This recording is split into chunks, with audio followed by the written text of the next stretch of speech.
Well, for all our viewers, listeners, we're starting action again. It is 3:30, and that's what we posted that we would start again.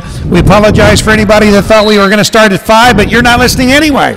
Yeah, we are. But oh, we are. Well, I tell you what, Rick, they can. This is a archived broadcast, so you can pick it up later if you don't get it live right now. Right. Again, yeah, we apologize for the confusion with the time, but wasn't our fault. No, it wasn't. They just decided to start. Executive decision. So. It's one of those executive orders that we did not know about. That's right. So here we have Josh Jones getting ready to go here for third and fourth, and Josh is wrestling Alec Wentz of Reading. Alec is a freshman with an 18-12 record. So. And they get in the head tie right away. Circling inside. Josh is kind of jockeying there inside, kind of pummeling to get their elbows inside. Right, a little push-pull from both guys, just kind of trying to knock each other off the mark. Wentz attempts to get a front headlock. Josh tries to get in on a leg. He's got one. Let's see if he can suck it in and finish. He can.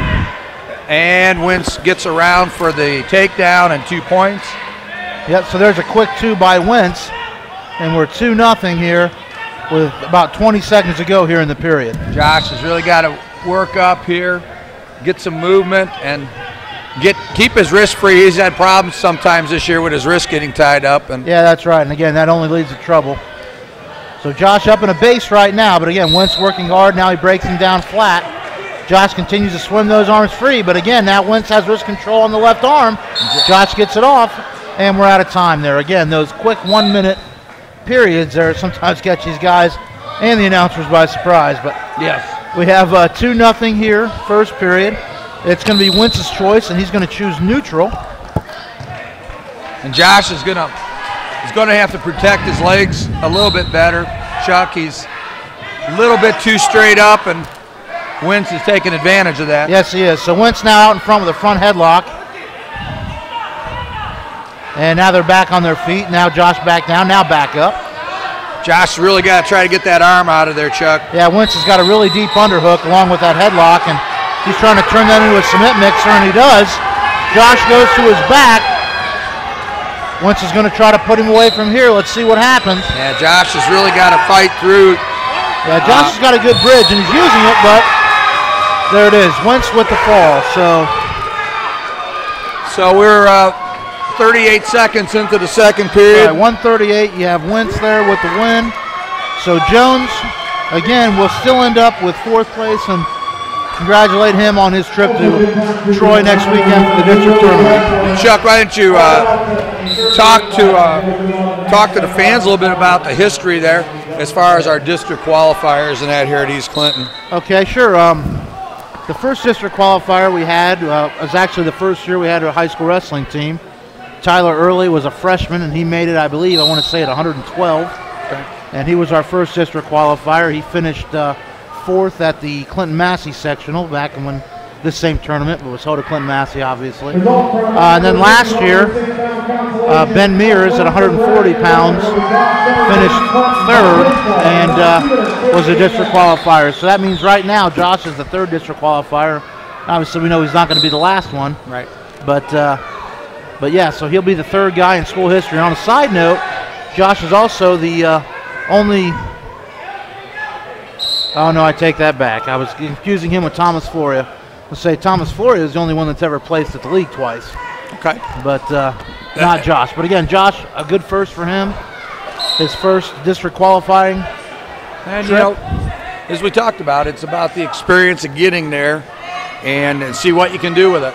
That's exactly right. You know, again, every time you make it is special, and obviously there's no guarantee that you're going to go back, but the first time, obviously, you're going to deal with a lot of butterflies and a lot of things that you've never done before, and the second time, hopefully, you go in with a little more experience. So, you know, Josh only being a sophomore now, he'll make his first trip, and hopefully first of many to come. Yep, and you know, Josh will get out there and give it his best. He is a very technical kind of wrestler, which, you know, you can deal with that as far as in a lot of situations. If you have the technique, sometimes overcomes the strength. And, yes, it does. That's right. And that'll be an advantage for Josh. And Josh will be another one. Will be getting in the weight room and get himself stronger as we go into the summer and into next year. And one thing we talked about too. Josh, obviously, only being a sophomore, he may still have some growing to do, but right.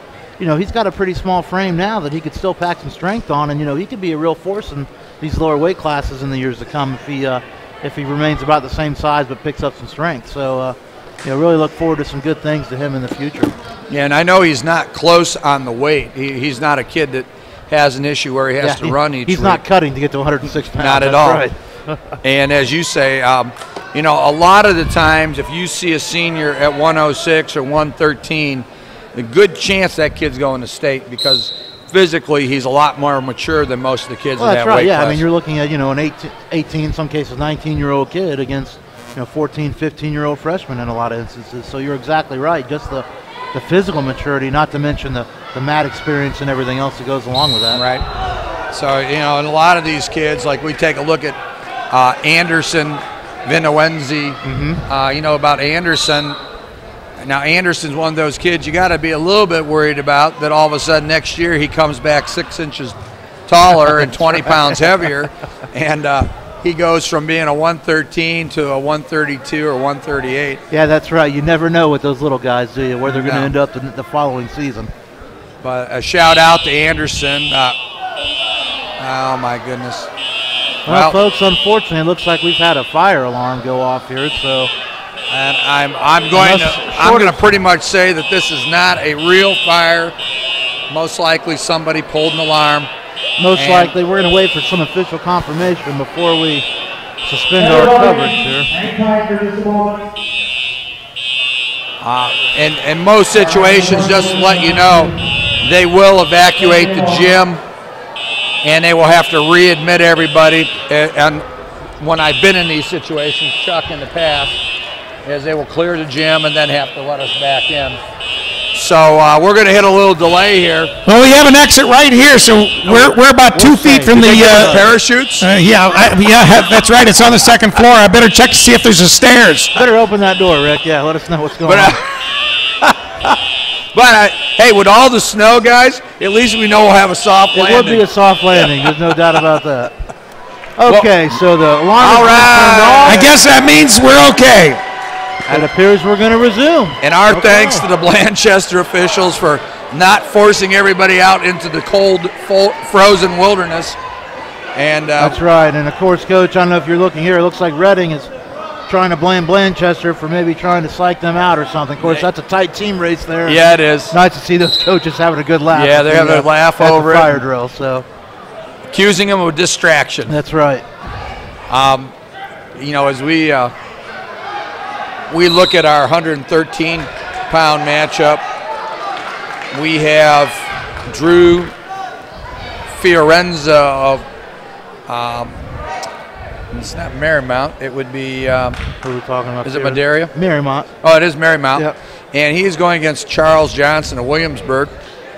And then, Chuck, do you have who we've got? We got Potts. I don't have the updated, I'm sorry. So from Deer whoever Park lost this match, so it's either going to be Latire from Reading or McCarty from Purcell Marion, but unfortunately, like I said earlier, we don't have that result. So hopefully, as we work through this, we may get a sheet with the new pairing so that we can get back to you guys about that.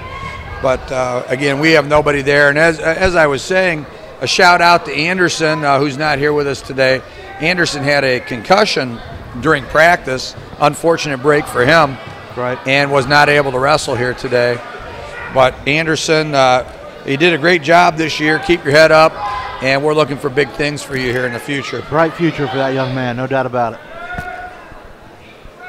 So we're finishing up the 106-pound final here on mat 2, and got Blanchester here. We've got Kyle DeNiro Blanchester, a freshman with a 31-12 record, and he's wrestling Seth Chambers from C&E, who beat our own Josh Jones in the semifinals. Again, Seth Chambers, a 24-4 record. He is a junior at 106 pounds, and he was 4th here last year as a sophomore. So, again, another situation like we talked about where, an upperclassman should have an advantage. But, Coach, looking at DeNiro, he's looks like to be a pretty mature freshman. Sure. Even for 106 pounds. He's got good muscle definition. And sometimes these kids are I like to call it redshirted, where yeah, you never know. I don't know. they, sometimes they're actually a year older than their Right. age, their class.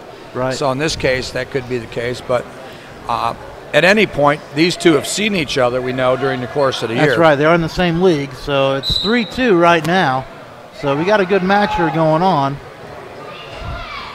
It's 3-2. Chambers has got the leg in and trying to. He's got to bring him back to the mat, though. Yeah.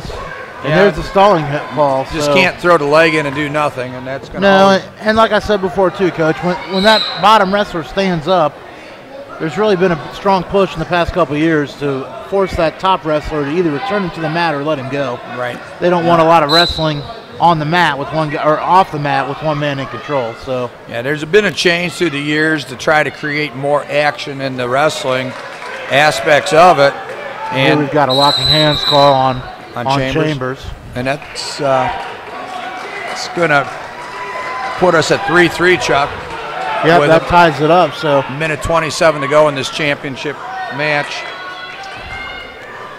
Denier is going to go down here. Chambers is going to have to do something. He's dealing with a stalling warning. And he tries some roll through tilt, and he gives up the point. Nice stand up there by Denier for an escape. He's in the lead 4-3. Yeah, and we're just over a minute to go here in the match. Now this is it's kind of pucker time now, because somebody, Denier fends it off, and Chambers is going to have to make a move if he wants to be the sectional champ. You're exactly right. And again, Chambers coming back, as a sectional placer last year, but he is, he's already had the stalling warning, so he does need to be the aggressor here going forward. Certainly does. And Denier was the aggressor, yeah, and Nearly's got a takedown. Front Chambers, headlock. nice job blocking it off. Shows he's obviously got a lot of mat time. 50 seconds to go.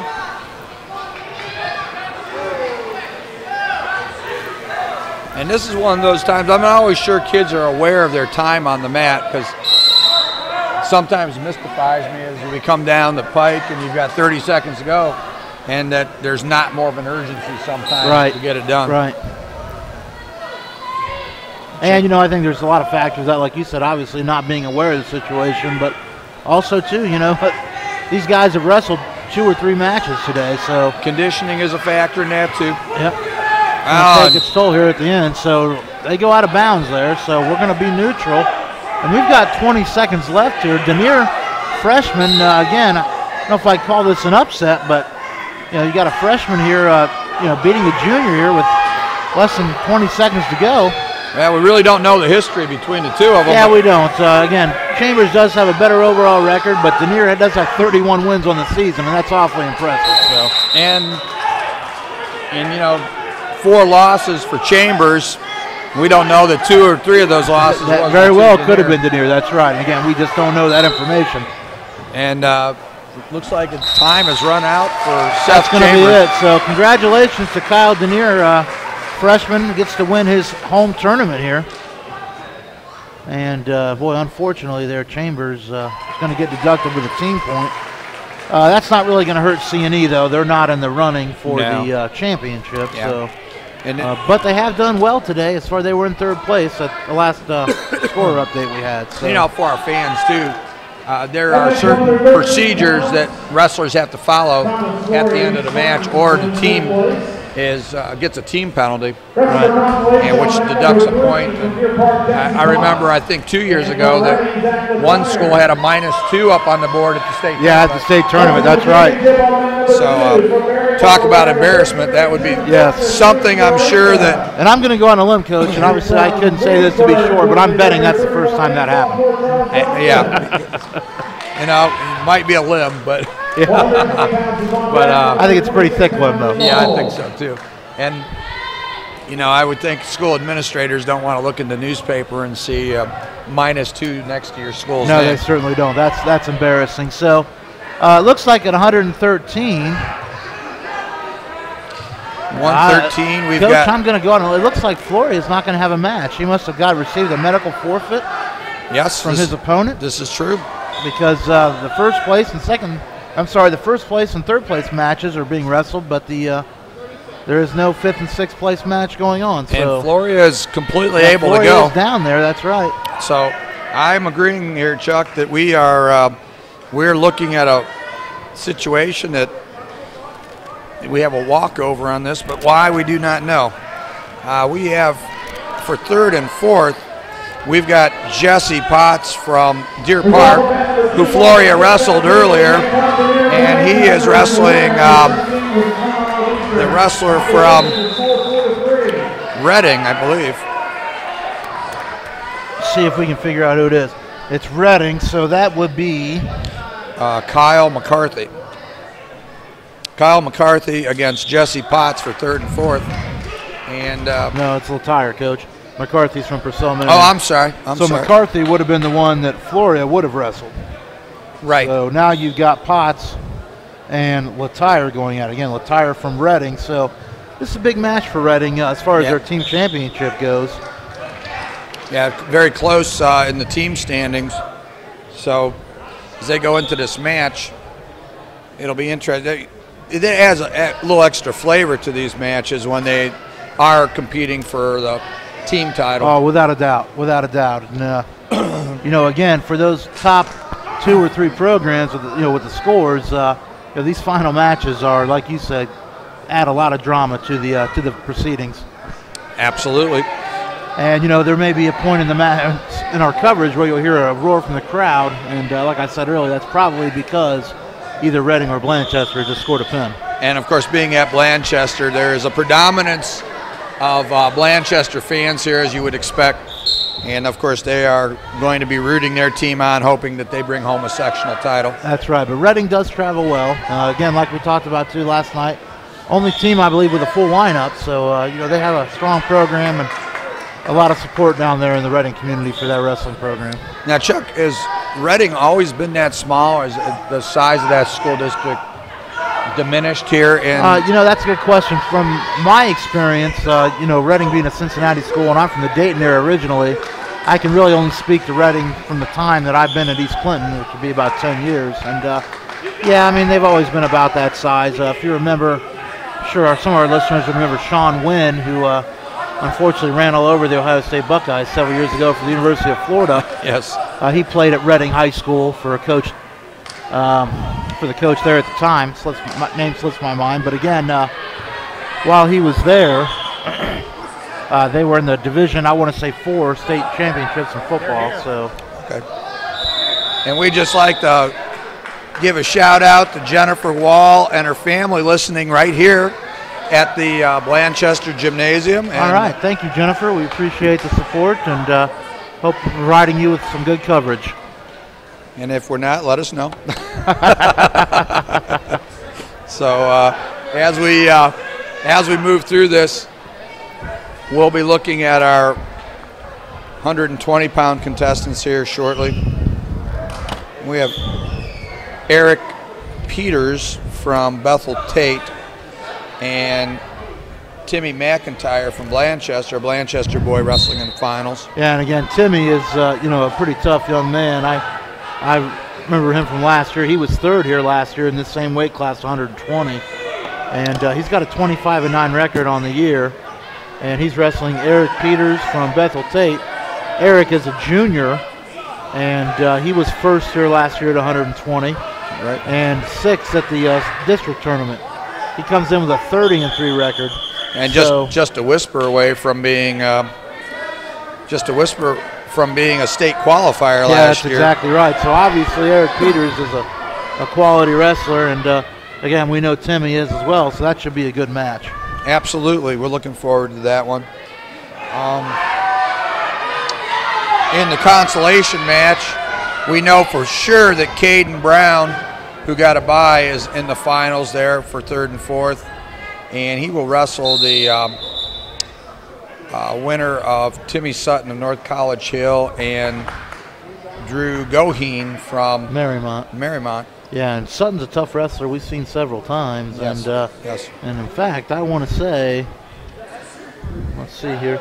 Yeah, Sutton was the champion of this sectional last year. And Peters was a champion somewhere. That's right. And now that I think about it, Peters would have been the champion at the Division II sectional last year. at Goshen High School, I believe, either there or Batavia. But either way, that was at a higher district, or a higher division. Doesn't necessarily mean it was a tougher tournament. Exactly. But we have 2 champions there, so. Right. And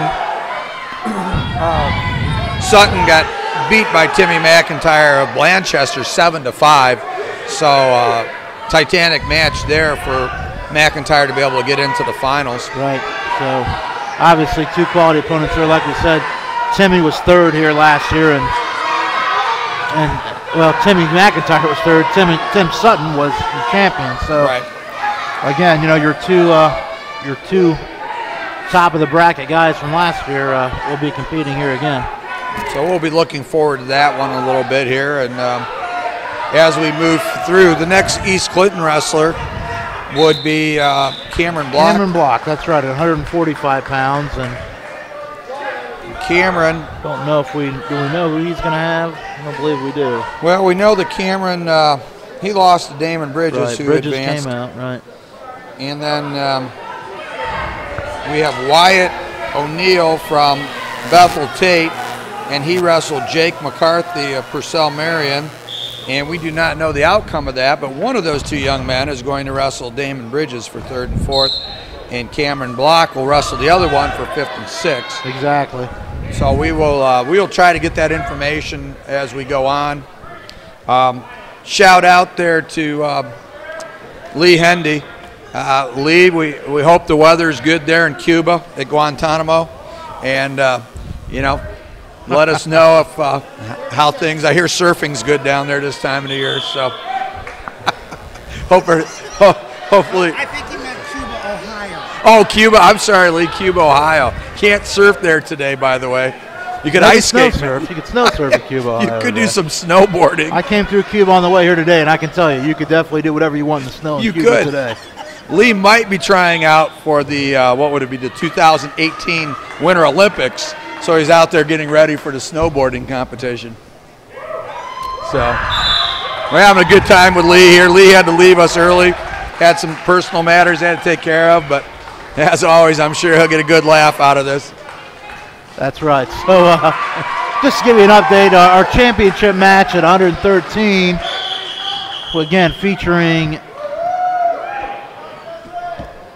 Coach, and on my bracket. Okay, we are looking 113. We've got Drew Fiorenza from Marymount, and again, he's wrestling Charles Johnson from Williamsburg. Yep. And right now, Johnson is down 2-0. So a pretty close match here. We're in the 3rd period. We got blood time going right now. And it's like Fiorenza is bleeding. This is the type of stuff that you hope that doesn't take a whole long time. Coach, I don't know if you noticed that. Did you just see Johnson's reaction when he saw the scoreboard? He thought the clock was still running. For those of you obviously that are at home and can't see the scoreboard here, they were running the blood time on the scoreboard, and Charles Johnson Williamsburg looked up and saw it. And Johnson was a little thought panicked. It was obviously a problem. There's 4 minutes to go, but and you only wrestle 6. So that's right. So now that's been taken down, and Johnson's got a big smile of relief on his face. So we're going to get back at it here. So again, we return. Fiorenza from Marymount up 2-0 here with 1:34 to go here in the 3rd period. Fiorenza's down. Johnson mounts. And there's the whistle. So Fiorenza's up quick, but Johnson returns him to the mat. And Fiorenza builds his base again. And Fiorenza, he's a pretty tough customer. He's had a pretty tough bracket to come through to get here. Yes, he is. Again, only a freshman, but 30-2 on the year. And like we said, 3rd place last year. We believe that was probably junior high states. Right. So obviously a very tough competitor. And unfortunately, Fiorenza is bleeding again. So now we look at the blood clock and we can see that we're under 4 minutes to go. But that's still a long time. That is. And again, like we said too, the blood time only encompasses the time it takes to get the bleeding to stop. Right. Then they stop the clock, and the cleanup time and all that is not included in that. They don't hold that against the wrestler. It's only the actual personal time that's involved with the wrestler's injury or bleeding situation. That's right. That's right. And of course, if you're not familiar with the athletic rules now, whenever there's blood situations, there has to be a timeout, and the blood has to be removed from both contestants. Right. No different than basketball, football, any of the sports. As soon as blood's detected, then there's a little different in football in the sense they would take the player out of the game until the blood is controlled. But in some instances, an opponent may have blood on their jersey. They would take them out of the game until that blood is taken care of. So, so Coach, you're telling me if we need to get a tough opponent off the field, we should bleed on him? Is that what? That'll do it. That'll do it every time. Every time. That's the old fake injury timeout. I mean, I don't recommend you cutting yourself. No, we don't condone that. That's right. Don't condone that. So here we go. We're back at the action here. Fiorenza again continues to be down, and Johnson's driving him forward. They go out of bounds, so we're going to get a reset here in the middle.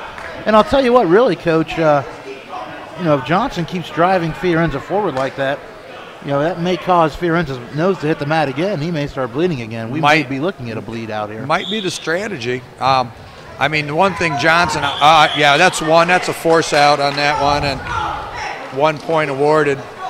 Yep, so now we're back to neutral.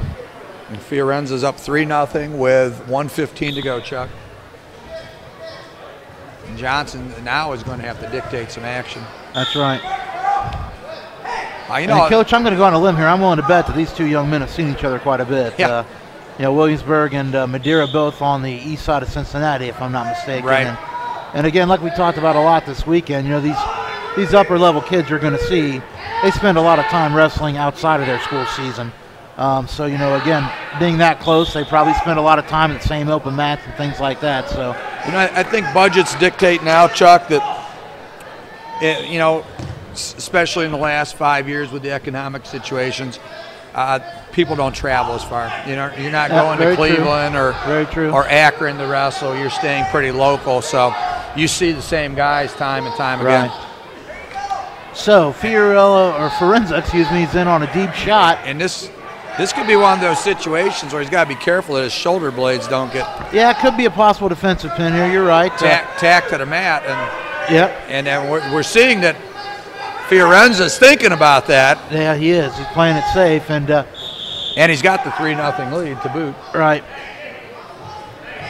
Thought Johnson was going to figure for the head there, which, of course, is an illegal move now. But I think he fought the temptation to do it. You could tell he was a low single by Johnson. Fiorenza gets nice takedown by Fiorenza there. And I would say that's the icing on the cake. Fiorenza. Yeah, we're under 10 seconds here, Coach. 5-0. Ooh, and Fiorenza's putting a little emphasis. He's driving his head into the back. I would call that aggressive. Yeah. And I think he's probably a little upset that match was as close as it was. And again, as you said, there's probably a history between these two schools. I would not be surprised. Okay, so again, Fiorenza's your 113-pound champion. Congratulations to that young man, freshman from Marymount High School. Absolutely. And then that moves us over. And then, of course, for the Astros, Thomas Floria is 5th place. He is the alternate. And if there's an injury, Thomas will get the opportunity to advance to the district tournament. That's right, and you never know. You never know. And so he will have one more week of practice at least. Right. So here in the 120-pound final, we'll go ahead and bring you that. We've got Eric Peters from Bethel Tate and Timmy McIntyre from Blanchester. So we're underway here again. Both wrestlers tying up here early.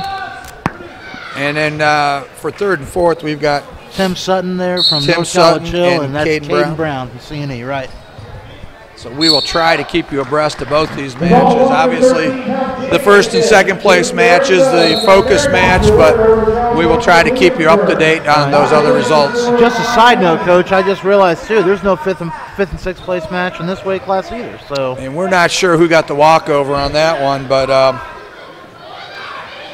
it would have been Drew Goheen from Marymount, and there was a bye. Oh, that's why. There's only one guy there. So Drew Goheen gets the 5th place finish.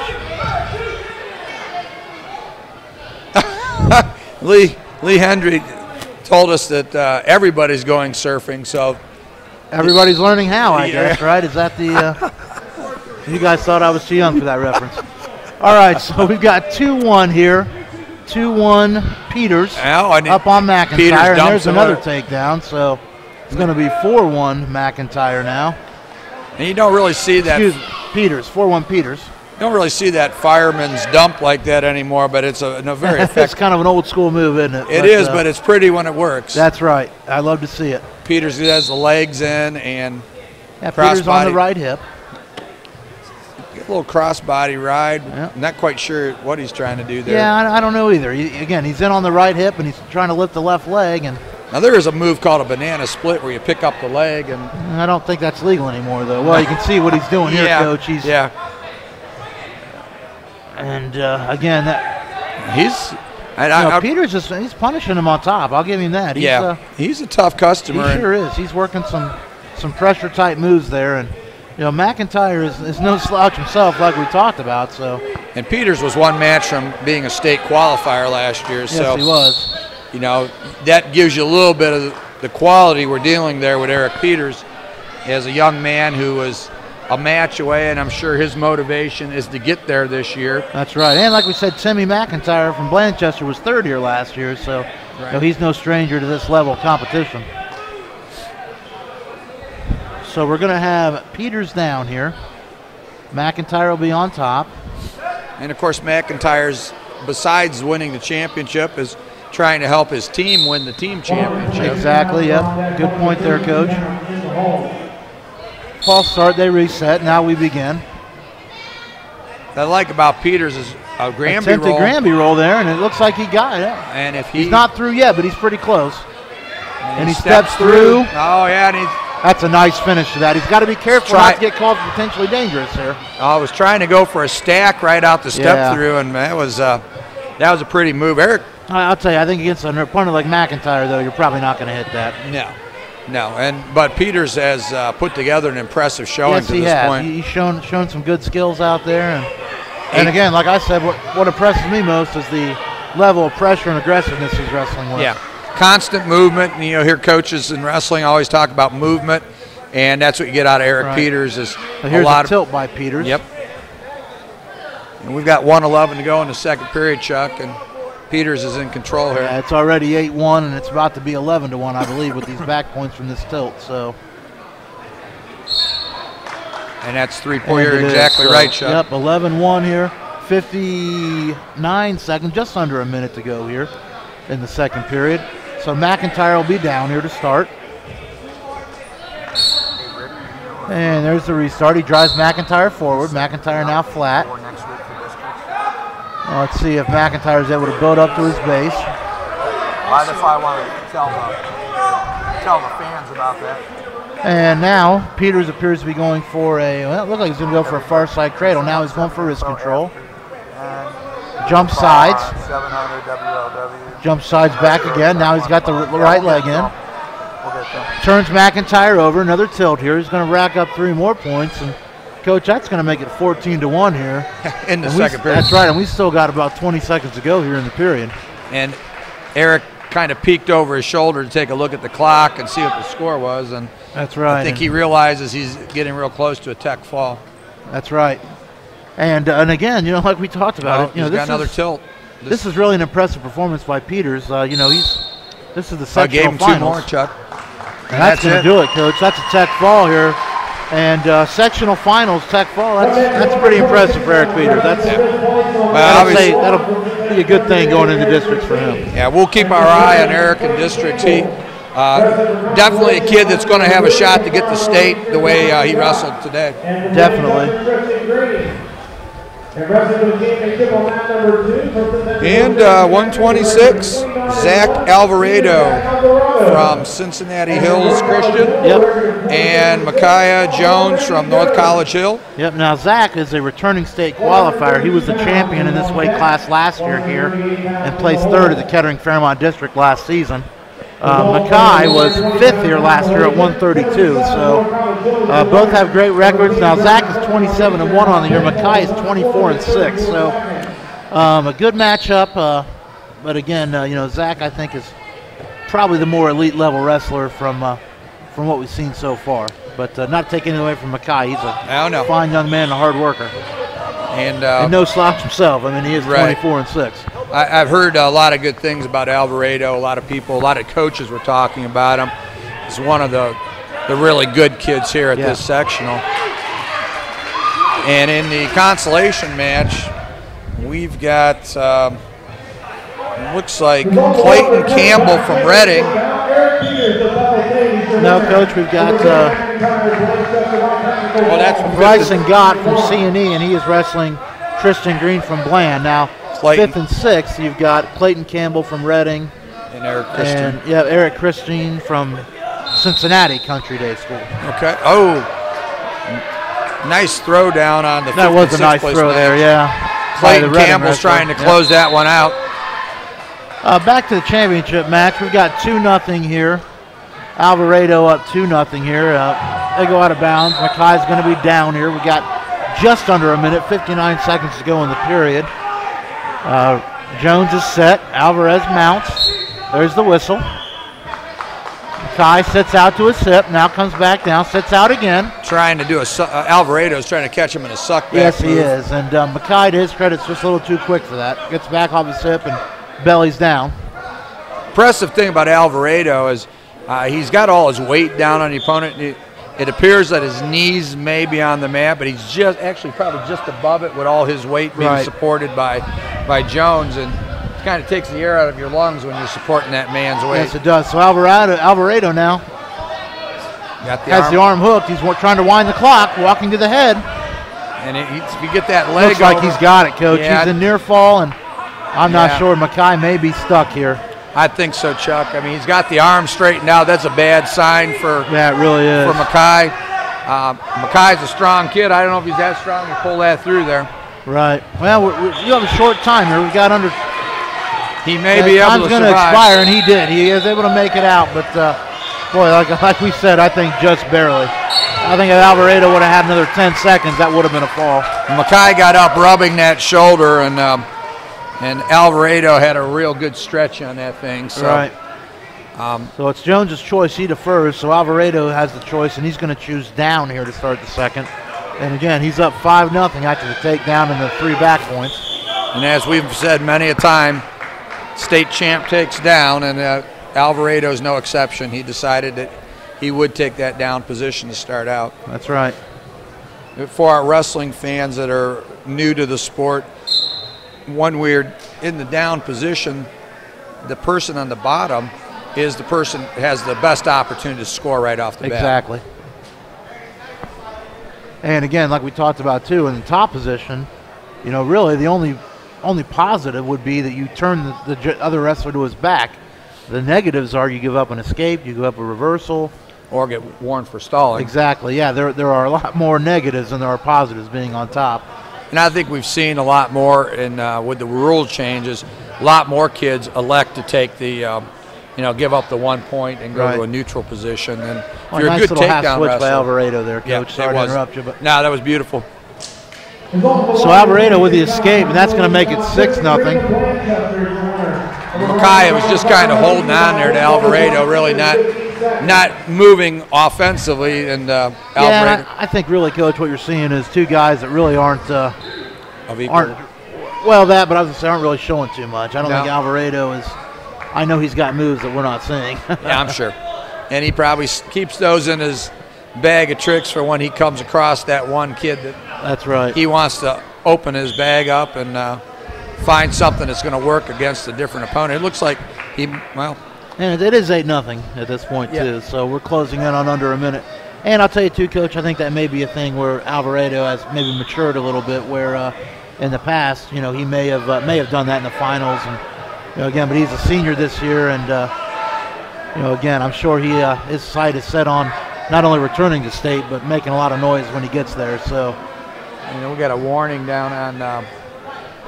Mackay hit for stalling there. And he is not doing much. He just doesn't want to be. He just wants to get stretched out again like that. Well, and again, I think he knows Alvarado and knows what he can do. And you got a butcher here, Chuck. And, and that's tight again. Alvarado, again, real tight. Wow. That's going to be the end of the period, but that's going to be 11-0 after the back points. So. I think they got the score wrong up there, but I believe it's 11. It's either 10 or 11. 10 on the scoreboard, but 11 according to the coach and I. So either way, it's a shutout. Mackay with a shot, but Alvarado, nice job with a sprawl there. Gets his hips back. So flat there, Chuck. Is a great job just fending off the double attack. And well, like we talked about too with Cameron Block, I think really good wrestlers know where their hips are all the time. Exactly. And they have that control and that sense of being able to feel. And Alvarado definitely has that. And that's now a cradle by Alvarado. And we're going to again, and there's the fall. So 10-0 with a pin again, like we said. Maybe not the most beautiful win, but definitely a very dominant win by Zach Alvarado. And again, congratulations to that young man as he returns to districts. Second year in a row as the sectional champion of the Southwest Blanchester Sectional. And Mackay was 5th at 132 last year, and he steps up and is now 2nd at this weight class. That's right. That's definitely nothing to be ashamed of. No. So congratulations to Mackay. And definitely. We're looking forward to seeing Zach down there. 2 outstanding performances here as we got through the this 126 match and then 120 with Eric Peters. And when you need a car, what do? You I know what I do, Coach. I go to NC Auto. Absolutely. And where are they located, Chuck? I'm glad you asked me, Coach. They are right in the heart of Sabina at 11 East Washington Street at the intersection of North Howard Street and East Washington Street, right across from the laundromat there in town. So, now, Chuck, if I don't get out of work until 4 o'clock, are they still going to be open to service me? Not only that, they will be there till 6 o'clock, Monday through Saturday. Monday through Saturday, imagine that. And what about, how much money am I going to need to bring in there? Do I have to pay cash for this? Well, they do offer financing, and in fact, they guarantee financing. So if you're having problems with your credit, struggling, don't think you can get a loan, go down and see our friends at MC Auto. They'll give you the hookup. Such a deal. And then if you pick up that automobile and you're hungry, right down the street is Charlie's Place. That's right. I know where I'm going. I'm taking that new vehicle right through the new drive-through at Charlie's Pizza. And in Charlie's Place, I mean, you can get pizza until 9 o'clock at night, Chuck. Not only that, Coach, 10 o'clock on the weekends. Wow. So, if you're out, you need something to eat, he's got that hankering for a pizza, Charlie's Place at 416 East Washington Street in Sabina. That's right. Would be the place you'd want to pick. And what if you... not only that, Coach, you can get anything there. They have burgers. They have all sorts of different... They have a wide array of things on their menu. Do they have They're not wings, limited Chuck? to pizza. I can't answer that. Well, we'll have to find out. I thought you were the wing expert. Next time I'm there, I'm going to find out. All right. But if I wanted a pizza, Chuck, and I've only got $10 on me. Oh, that's fine, because for $10 you can get a large one-topic pizza right now. That's their special. You're kidding me, Chuck. I wish I was. Okay. Well, hey, listen, and you know what? On Thursday, if you want a little entertainment, the East Clinton Sports Program now, takes the emphasis there is not on little entertainment. Yeah. That's a lot of entertainment. Let's be honest, Bill. A lot of entertainment. That's a lot of entertainment. For Astros fans, when we'll have athletes, coaches, alumni, with Lee Hendry when he comes back from Cuba, and Jeremy Yankee, the host of the show, every Thursday night at 7 p.m. That's right, live from Charlie's Place there in beautiful Sabina, Ohio, the Eden of Ohio. Now, Chuck, my lawn didn't finish the season very well, and if I needed some help and somebody to consult with about getting my lawn in shape or getting my crops in shape, where would I go? Well, definitely for crops, the people to see in the Sabina area or the New Vienna area is the Melvin Liquid Fertilizer Company located in Melvin, Ohio, right there on East US 22 there, 6704. And again, like you asked about farm things, boy, they do it all. They have custom agricultural applications of fertilizers, liquid and dry. They also can do other custom chemical applications. They can do soil sampling, tell you what you need. They can help you plan your crops, seed sales. Who would be the person I would want to contact? I'm glad you asked. Go see my friend Paul Harris or give him a call at 937-584-2451. Tell him Bill Hrabak sent you. Thank you, Chuck. And let's return to some live action here on the mats. All right. So, again, we are just at the conclusion of 126. We're waiting for 132 to come up next. And, Coach, let's get the bracket out and let's get a look at our 132 matchup. Let's break this down here. And this one this one is not finished through 132, but we do have, I believe, Danny Constantini of Madera had won that match, but I don't want to say anything. See the winner? Oh, we don't have an updated bracket. We don't have an updated bracket. I'll tell you what, Chuck. Let me run down to the head table and see if we can get some updated stuff to get on the radio. So while we're waiting on that, let's take a quick look down at mat 1 where we've got the 5th and 6th place match in 126. And again, we've got Eric Christine of Cincinnati Country Day School, and again, Eric came into the tournament with a 6-14 record, and to make it this far, he's done a great job. And he just fell to Clayton Campbell of Reading, who again came in with a 10-14 record. So, sometimes the records don't prove everything coming into these tournaments, and there you go. So again, coming up here at 132.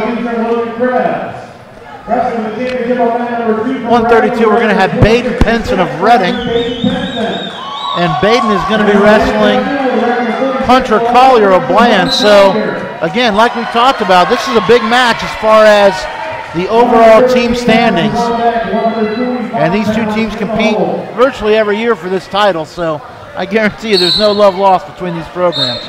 A lot of respect, but again, you better believe they both want this match bad. All right, so we start out, both wrestlers in the middle, circling. Bland with some head taps there. Not a lot of action here so far. More of a feeling out process. Again, Collier a little more active. Pinson with his back to the middle of the mat. Collier circling him on the outside. And Pinson with a shot. And took Collier down, lifted him all the way off the mat there. So 2-0 Pinson here. And again, like we talked about, this is a big match for the team scores. So just to give you a little bit of an update, Pinson is a freshman, but he's 24-6. Collier, another freshman, and he's 34-11. So you got two kids that, again, like we talked about, I guarantee these two young men have wrestled a lot outside of the season as well. Pretty good 9th graders there. Especially at 132 pounds. Yeah, you usually don't see that. The higher the weights, the more unlikely you're going to have young kids wrestling. Especially in the finals. Yes. Yeah. But, the thing is now, Chuck, I think with the advent of all the tournaments in junior high state, you're seeing a lot more tournament-ready kids coming up in 9th grade. Oh, there's no doubt. There's no doubt. So Pinson with a 2-0 lead here. Just about 40 seconds to go here. Trying to suck back here. Yeah, Collier's got to get off his hips there. He's got to get back to his belly and then build his base, and he's able to do it now. Pinson trying to force him back onto the hip. He does. Collier's kind of tentative. I think he's worried about his wrist getting tied up the way he's holding his hands, but he's going to get sucked back and be in worse shape. He did a nice job catching the leg, though. He sure did. He caught Pinson's leg as he went around, and now Collier's got a single in tight. Nice job finishing it by Collier to tie it up. We're at 2 apiece here with under 10 seconds to go here. Ooh, and a potentially dangerous move. We're going to get a restart here, Coach, with just under 4 seconds to go here. And again, Collier's in control. Pinson will be down. And here we go. So Collier mounts, and there's the restart, and there's the end of the period. So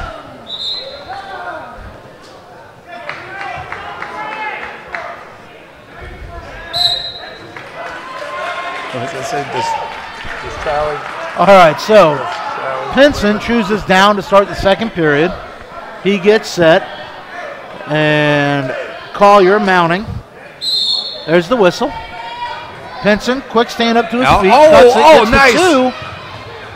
Gets a 1, gets an escape, and almost turned it into a reversal. Yeah, nice job there by Pinson. And really a nice recovery by Collier not to give it up. Absolutely. Nice wrestling on both sides. So it ends up being just a 1-point escape. So we're at 3-2, Pinson after the escape. Ooh, nice shot. Nice setup by Collier, and he scoops up the leg. Let's see if he can finish. Switches off to a double.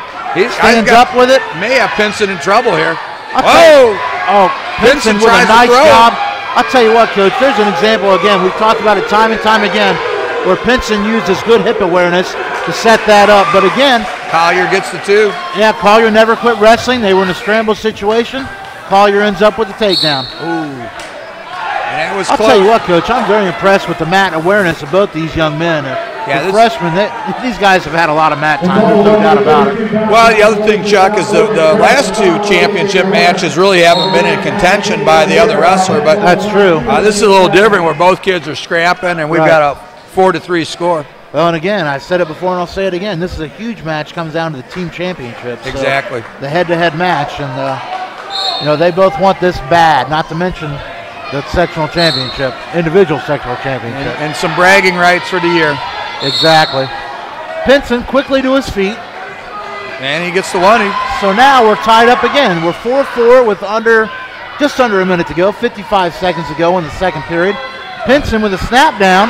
Can't finish it. Nice cross into face. A shot. Oh, what a beautiful finish. And he's got him to his back, Chuck. Pinson with a beautiful finish, turned it into a double leg. Oh, almost got a 2 count. right through. No back points awarded though. Nice job by Collier. He was on the verge of giving up a 2 count. Yes, he was. Fought it through. Oh, he could be in trouble now, though. It is a 2 count. There it is. He's going to give up at least 2, and looks like we're going to give up 3 back points here. Yep. Nice. What a change of events here, Chuck. 4-4, and within seconds, we're going to be looking at a 9-4 score. Yeah, quite a change of events, and look at that potentially dangerous call there. For those of you who obviously can't see it at home, Collier was on his back essentially, and Pinson had both his legs, picked him up, and all the weight was transferred to Collier's head. So quick stop in the action there, and we're going to reset here. Yeah, I had to stop it there, Chuck. Yeah, Collier's going to go down. Pinson's now on. There's the whistle. Under 10 seconds to go. They only gave him 2 points for that, but just 2 back points, huh? Yeah, I thought that should have been a 3, but yeah, I have to agree with you, Coach. So that's the end of the period here. We're at 8-4 to start the third. So again, Pinson from Reading up 8-4 here. 1 period to go.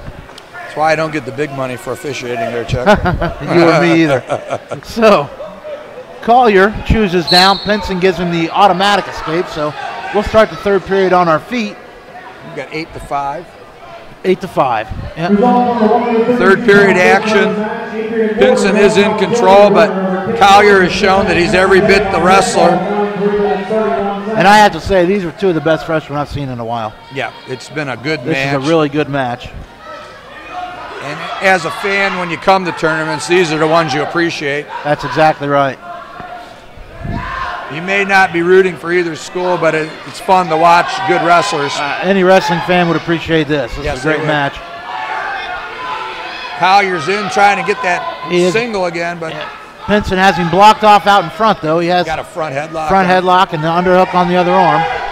Well, he's got every time Pinson brings that left knee up to Collier's head, Collier pops that arm out and is looking to suck it under. Yes, he is. And right now, it's pretty obvious to me that Pinson's kind of stalling right here. Yeah, and I think we're just about in a stalemate situation. Head in the hole, front headlock, and Pinson is trying to take him to the back, but Collier again reaches out and prevents the 2 points. Yeah, doesn't let him get around.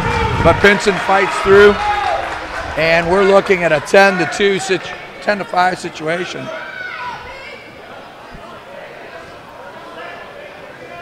So again, this match continuing to evolve here, 10-5. Pinson in control, and now we're going to get stalling on Pinson. Chuck's got a little update about some action with one of the Astros earlier. Yeah, we just got word that apparently Thomas Floria's opponent in that 5th and 6th place match had been disqualified. So don't know what happened with that young man, but unfortunately, he was removed from the tournament. So not the way Thomas would like to have it, but Thomas gets 5th place. So. And we got a text from Lee, and Lee wanted to know if Charlie's delivers to Cuba. I don't think they deliver to Cuba, Ohio, or Cuba the Island, either one, unfortunately. And I think, Lee, if you're listening, I think by the time it would get there, it probably wouldn't be in the best shape. So, so we're going to have a restart here. Okay. 21 seconds to go here. Pinson's going to try to ride it out here. But again, he's already been hit for stalling. And he's got to come off to one side or the other. He cannot stay on both hips. So short time here, though, Chuck, and unlikely they'll nail him for another stalling in the time. Yeah, but again, like we mentioned, he's up and he's already been hit once. Yep. So could happen. Yeah, it's always a possibility here. Tries a little suck and back. yeah, the referee's not going to do it. So, boy, what a great match by two great wrestlers here. Bright future for both these young men. Baden Pinson. Yep, Baden Pinson comes away with the Baden Pinson with a 10-5 decision. So Reading picks up a head-to-head victory in the battle for the team title as well. So that's going to bring us to 138, where we're going to have Riley Henderson of Marymount, and again, Riley is the returning champion in his weight class last year and was 5th at district, so he was a state alternate, and he's 35-6 coming into the tournament. And he wrestles Austin Fitzhugh of Reading. Right, and Fitzhugh is a senior. He's 25-7, and he was 3rd here last year at 132. So, and a pretty good matchup here. On off note there, Justin Shoemaker Blanchester is wrestling for 3rd place against Dawson Davis of Williamsburg. All right, so another SBC rematch down there. I'm sure that they've again battled several times this year.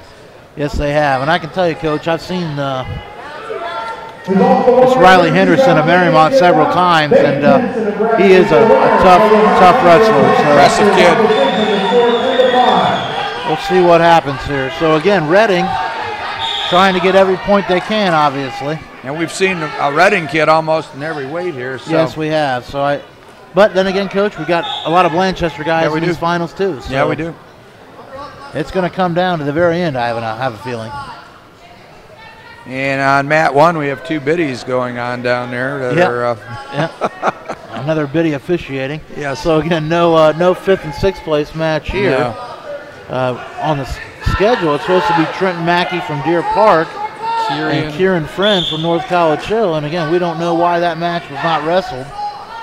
I guess a lot of times, kids get in those matches and sometimes just don't wrestle anymore. Right. They decided they don't really have a chance to get out. Right. And, I don't know. Mackey was 2nd here last year at 126. So something was. It has to be kind of disappointing for him this year to not make it out. But that is unfortunate. So anyway, we're back to our championship match here at 138. And again, you got Riley Henderson, and he's wrestling Justin Fitzhugh of Reading. And we've got 0-0 here, running out here. Yep, we got about 10 seconds to go here in the first period. And not a lot of action. Both guys really just kind of feeling each other out. And again, another situation where both these guys being from nice almost a takedown. over. No, I don't think we're going to have a score there. And we do. Wow. The referee awards a takedown there. Situation where I think it could have went either way. And boy, look, Marymount's coach definitely wants to discuss it with the referee. So we had a whizzer, which is an overhook on the shoulder. Right. And as they went to the mat, Fitzhugh stepped over the top, got his hips on top, and was awarded. Time expired. As time expired. And awarded 2 points. Now they're going to discuss it, though. Right. So again, that's one of the, I don't know if I want to say a benefit or a peril of having these 2 officials. You got maybe two different interpretations. Right. Obviously, the head official will overrule if they disagree, and they're going to discuss. Yeah, it's going to come down to time. Now they're discussing with a timer. They want to know where he was when he hit him. So. And if GTVR had their telecast here, we would have been able to take a look at that. Chuck. Instant replay. That's we could have told them. We could have told them the actual thing that happened instead of the hypothetical. And then they would have called it anyway. Yes. How true.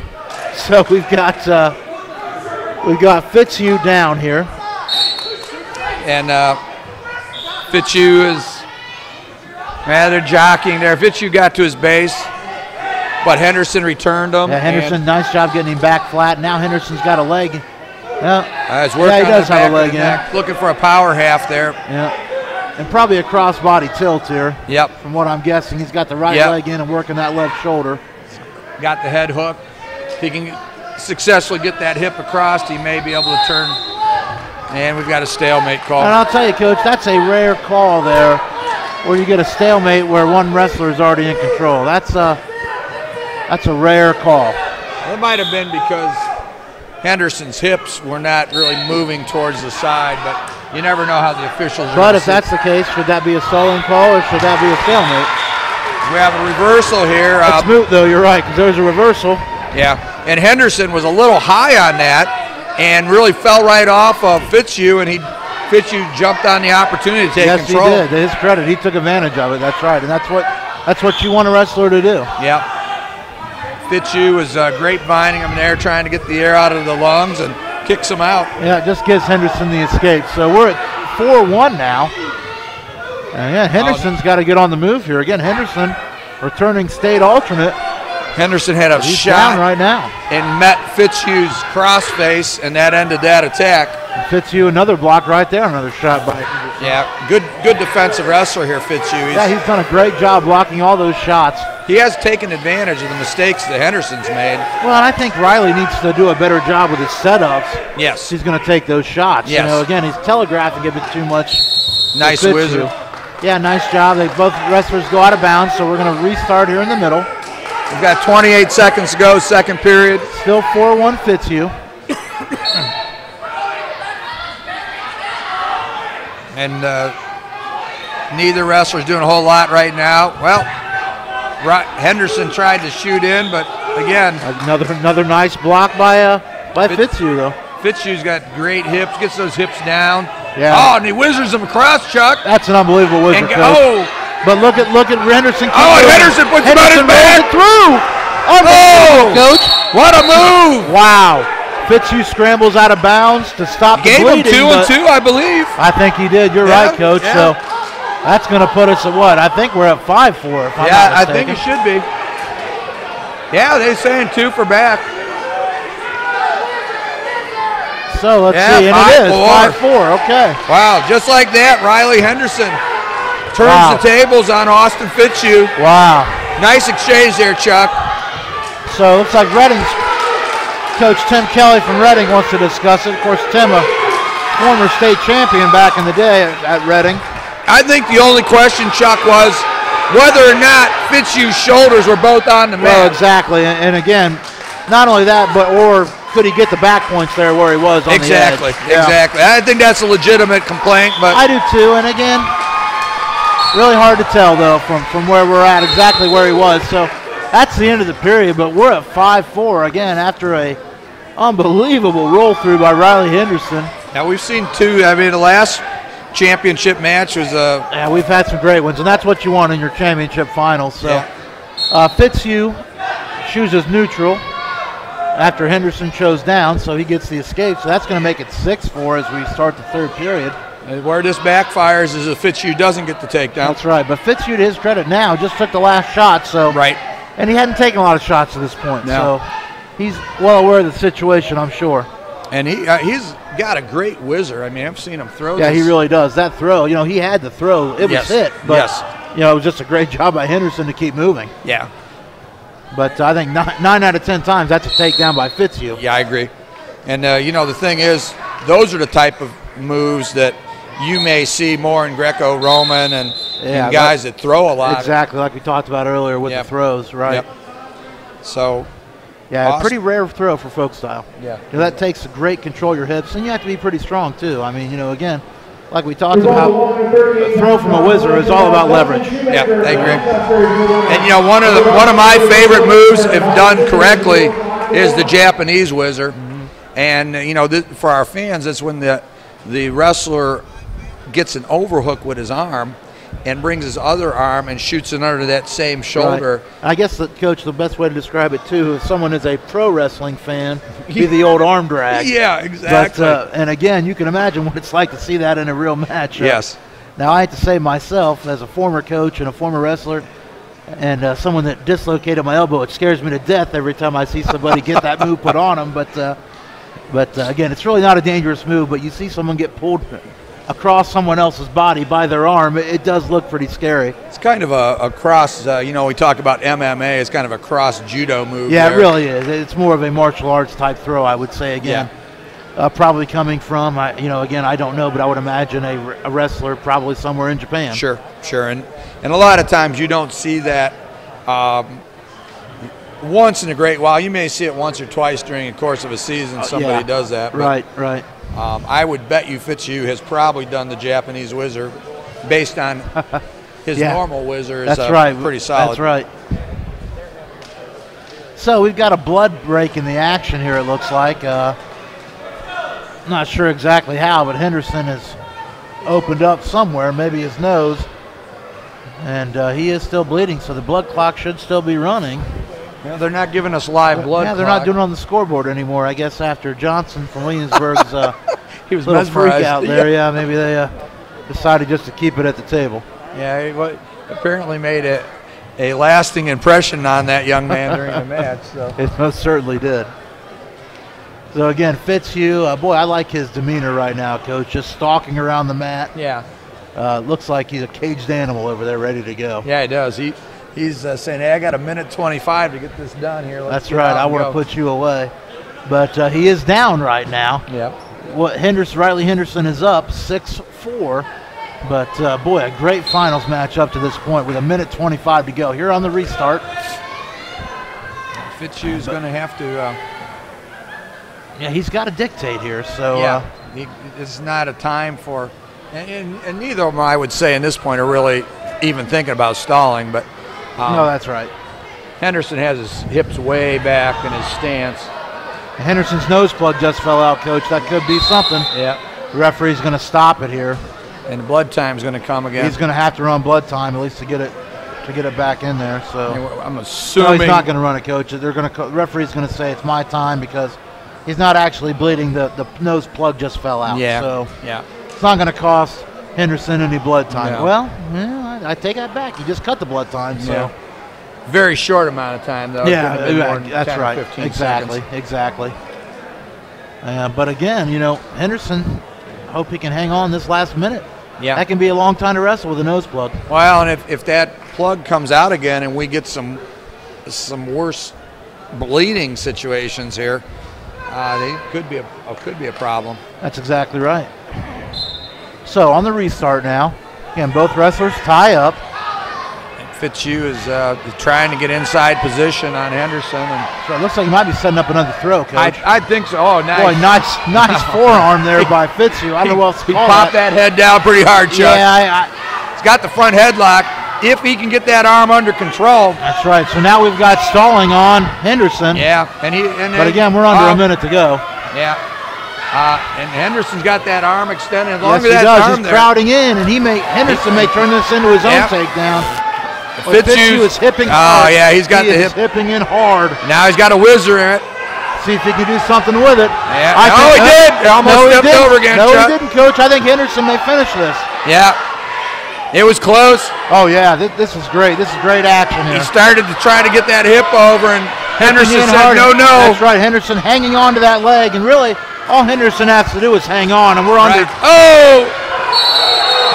Oh, my goodness. No points. Wow. And I agree with that, Chuck, because Henderson had his arm between the legs. Yes, he did. And I think the officials are absolutely correct on that. I'll tell you, did you see the smile on Henderson's face when he got off the mat? Yeah. That's what it's all about there. He knows he got away with a close one there. Yeah. And what a great match. What a great finals match. And, their first and second, Chuck, they'll probably, there's a chance they're going to meet again somewhere next week. So you never know. That's right.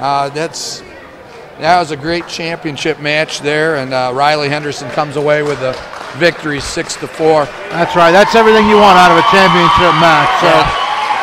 Kind of hurts Reading. They were hoping to pick up some points. That's right. And 145 now. We've got Cameron Block coming up here, and again, Wyatt O'Neill from Bethel Tate.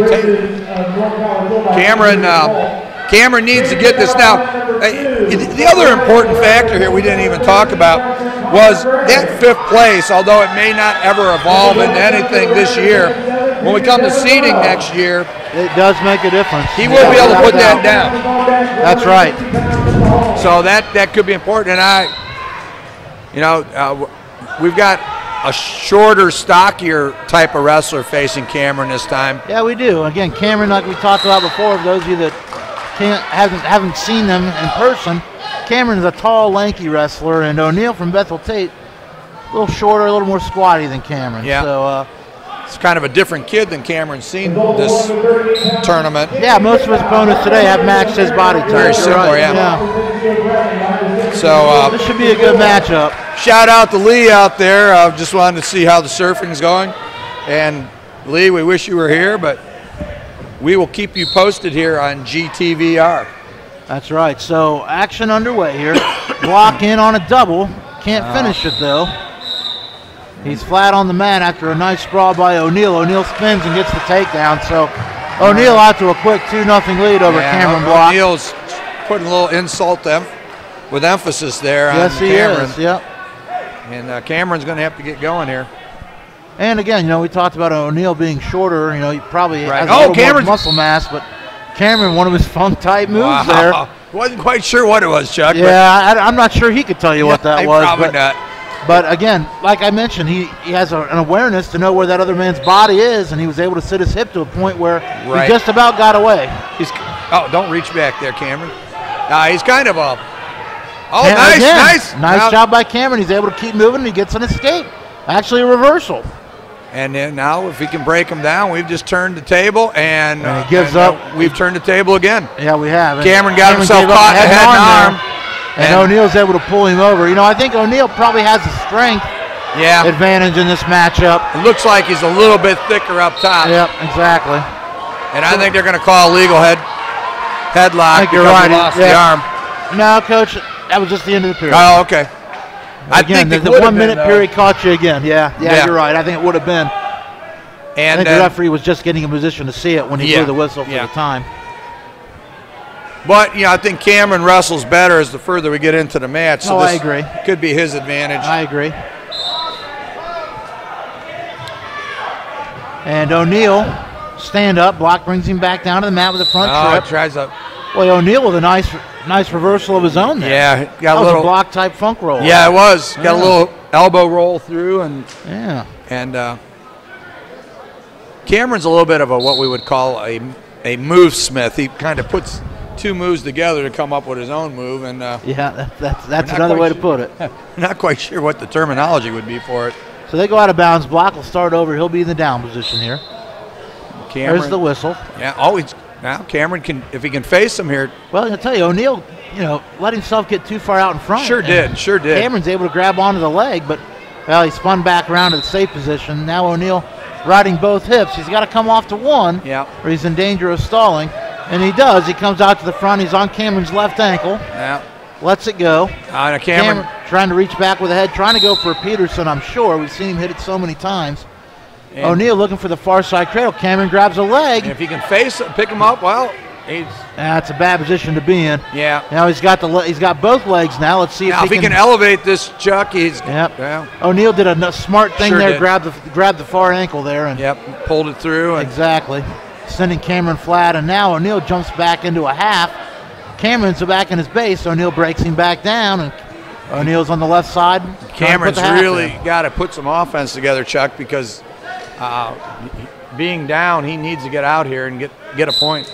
Yeah, that's right. And again, we've talked time and time again about Cameron being, a funk wrestler or a counter wrestler, and part of the problem with that though is that if you get too far down, that other guy's just not going to put himself in a position to get reversed. He won't do anything dangerously creative that's going to give Cameron an opening, and we're getting to that point of the match. Exactly. So we restart here in the middle. Again, O'Neal on top there. And Cameron's got to. He just can't stay in a ball there. He's got to. He's thinking about the Peterson, but he needs to get that other leg when he. Yes, he does. And again, O'Neal gets himself out in front again. Block reverses it again. Go. So just like that, Cameron Block with 2 points. I'm really not quite sure. Yeah, Rick can get that score for us there and see if we can see what it is. And Cameron's picking up back points. Did he get? Oh, he got 2. Okay, so we know Cameron's got at least third period 6 points of his own. And I think O'Neal probably has one takedown, one reversal, and 3 back points. Is that right? Yes. Yeah. And Rick's trying to get us okay, so hopefully he can. So Block down. And Block's got a great situation being down this period. He has the opportunity. Yeah, that's right. He can score from here. 9-8. Okay, there you go. 9-8. So Cameron can get away here. He can tie this match. If he reverses him, he can take the lead. Yeah. And I'll tell you, no, O'Neal has put himself in a couple bad situations here. Yeah, and right Cameron there he did again. Able to pull him over. And if Cameron's got the arm, and he does, and we've got a reversal, this is a 5-point reversal, Chuck. Cameron rolls him over with a head and arm. Let's see if Cameron. No. And O'Neal rolls him back through. You know, that's the thing where Cameron needs to flip his hips there and scissor down. But now that way he's not susceptible to that. With the 5-point reversal, though, that gives Cameron 13, 2 points. It's 13-11 block. And now the Bethel Tate wrestler has to wrestle. And there you go, block head and arm again. Oh, no. Hey, rolled through though, Chuck. Oh boy, that was close. We were real lucky on that one. I'll tell you, block came within a breath of getting up back points there, and now he does.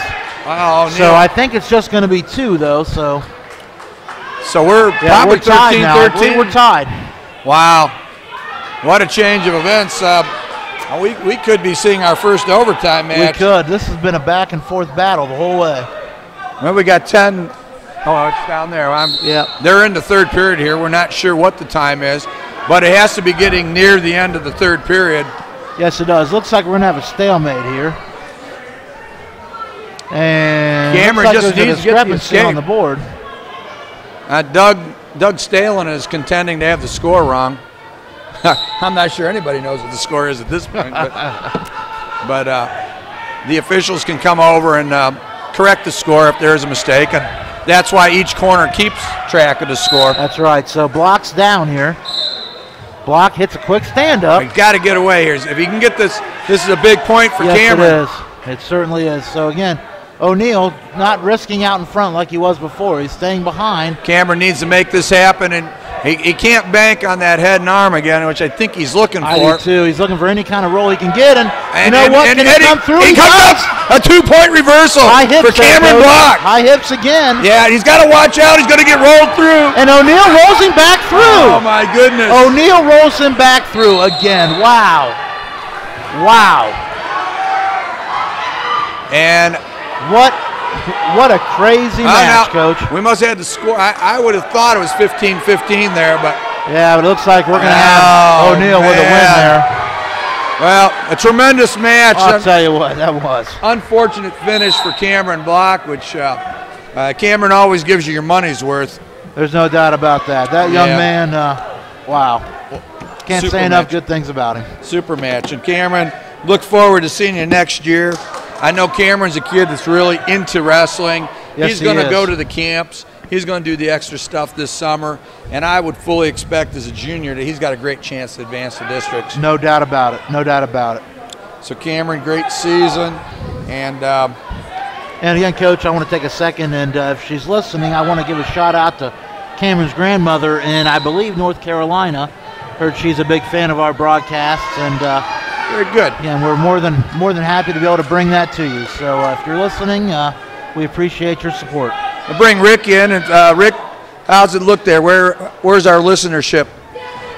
See what we've got going on. Well, our high for yesterday was 249. Okay. And we're at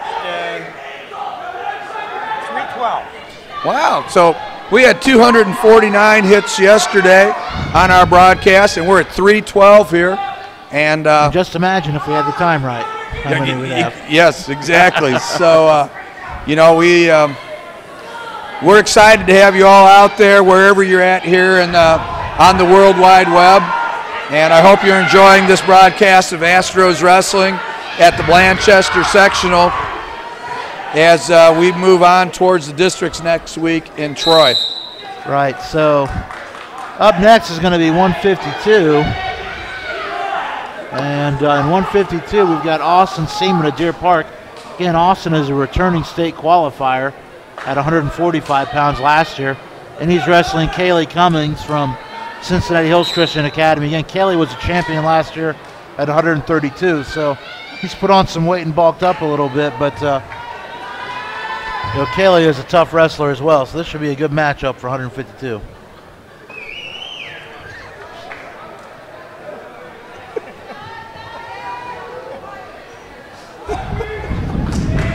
Well, Lee said he's trying to ski out of the IRS to Cuba. So good luck with that, Lee. Good luck with that indeed. So. And we had a Blanchester Reading matchup in this championship. And it looks like we had another Reading win. Connor Craig with the victory over Devin Wells of Blanchester. And I would say at this point, although this is unofficial, seems to me that Reading has got the better of the matches here so far. Yeah, although Blanchester was up before, so it was pretty close. So we'll just have to wait and see how it all shakes out. I imagine it's still a close final here. We've got Austin Seaman of Deer Park, one of the top wrestlers here from what I understand. Yes, Austin is a tough wrestler. Again, returning state qualifier last year at 145 pounds. Yes. And again, Kaylee Cummings, his opponent, was last year's 132-pound champion here. Did not place at the districts last year, but I can tell you that he is a quality wrestler. And, you know, Austin Seaman, great physique. I saw him wrestle earlier, very impressive wrestler. And, again, it's always a treat when you get a state qualifier or state placer wrestling in your sectional and you get a chance to see him. That's for sure. That's for sure. In fact, I can tell you last year, Austin beat Ben Mears at 145, who was our district qualifier at this tournament. But, so there's a little lineage there with the East Clinton wrestling program. And as I mentioned before, you hear the roar from the crowd. Right now, they're on the 3rd and 4th place match. Dylan Houston of Blanchester has his opponent from Reading in a cradle and is about to pin him. So got a lot of Blanchester Reading matchups here. Yeah, that's right, and a lot of people very tuned into that match right now. Right. And we're still no score here in the championship match as both wrestlers are feeling each other out, trying to see where the weaknesses are. Yep, and again, you know, like we've taught time and time again, these upper level opponents, they, they're really, a lot of them are looking not to make a mistake. Yep. And because of that, you're not going to be very open and very aggressive as they would be against an opponent that they felt they had a better chance against. Exactly. Now Cummings with a nice little slide into a fireman's there, right, but not there, so he backs out. And a little quasi shot. And right. And really, you know, again, like we talked about, almost more of a setup than a real shot. Yep, just for to sure. See how Seaman reacts and get Seaman thinking about the fireman's. Well, Seaman with his own half-shot attempt, and Cummings turns that into a front headlock. Now they're both back up on their feet. Seaman pummels out, and looks like we're going to go out of bounds. Maybe. Maybe not. Well, if we get another foot out of bounds here, yeah, I think we'd get a quick out of bounds call. Hey, now, see, I don't know why they don't call this, Chuck, but I mean, I suppose there's a chance you're going to get back in. Right. And Seaman just drives him out. So we're going to get a restart in the middle here with 0.2 of a second left. So we're going to have whistle here. So we will see here. And we're going to start the second period. No score in our finals match here at 152 pounds. And that's what, you know, that's what you expect in a championship match.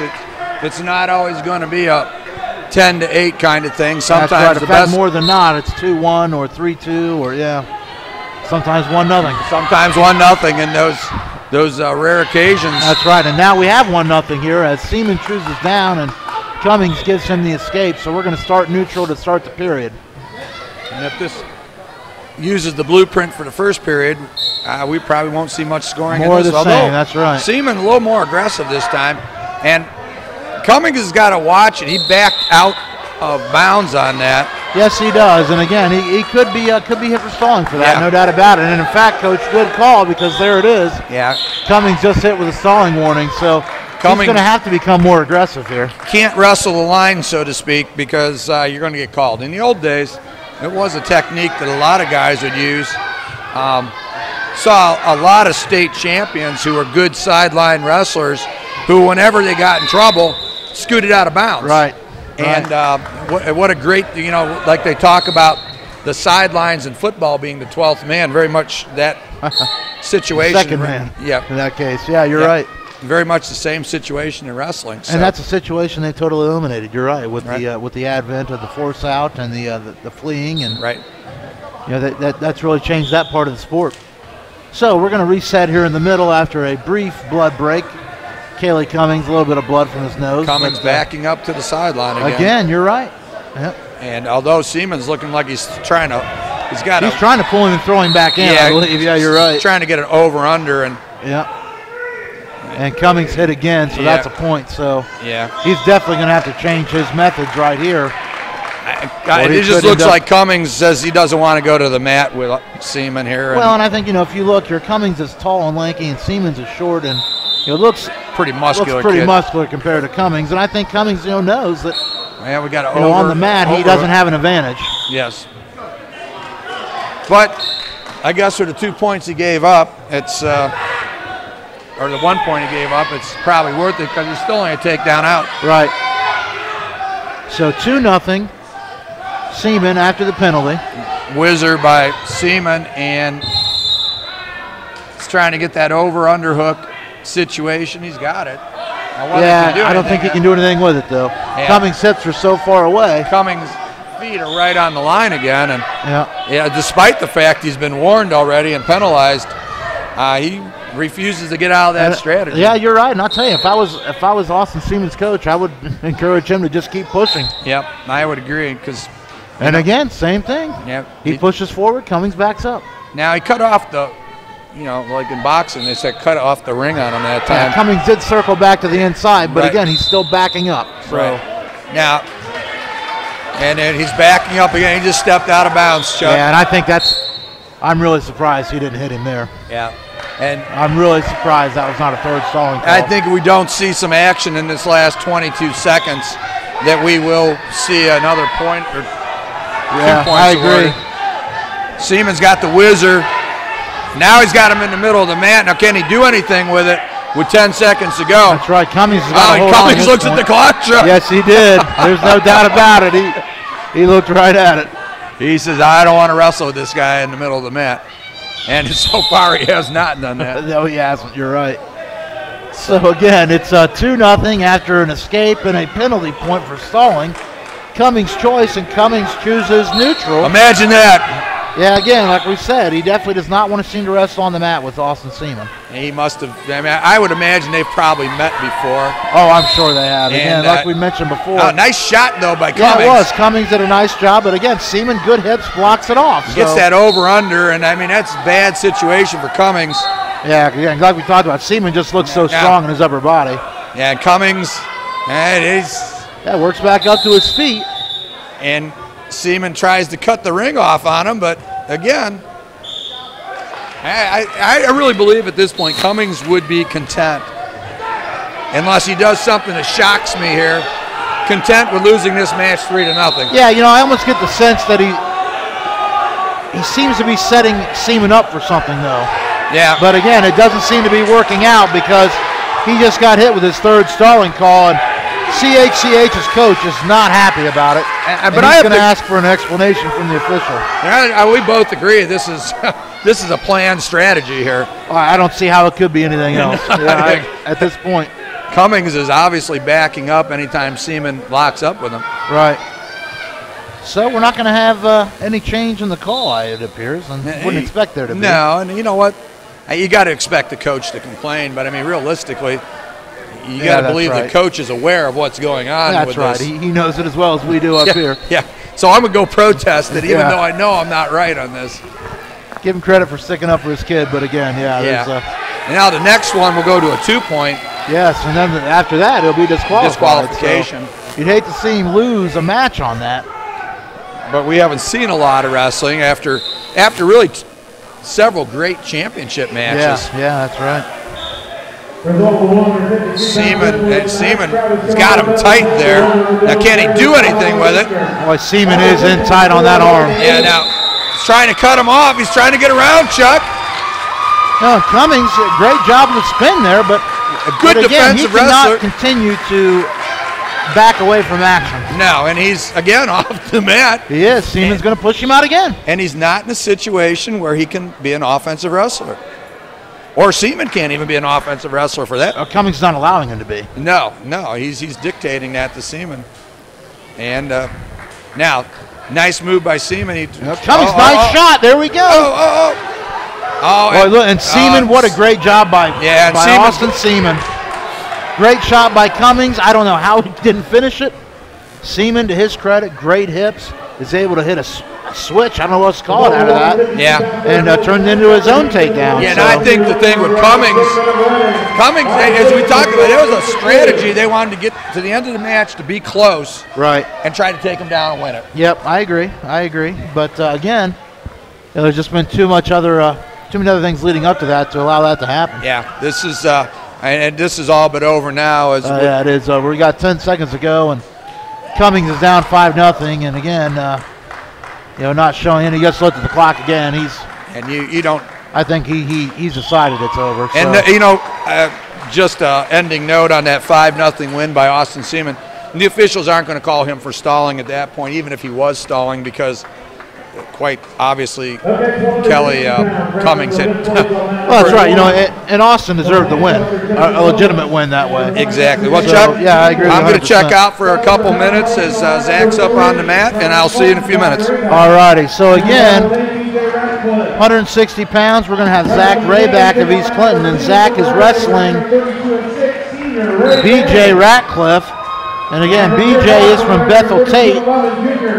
He is a sophomore, and he was 5th last year at 170 here at the sectional. He is 22-5 on the year. So again, to finish 5th here as a sophomore last year, that says some good things about that young man.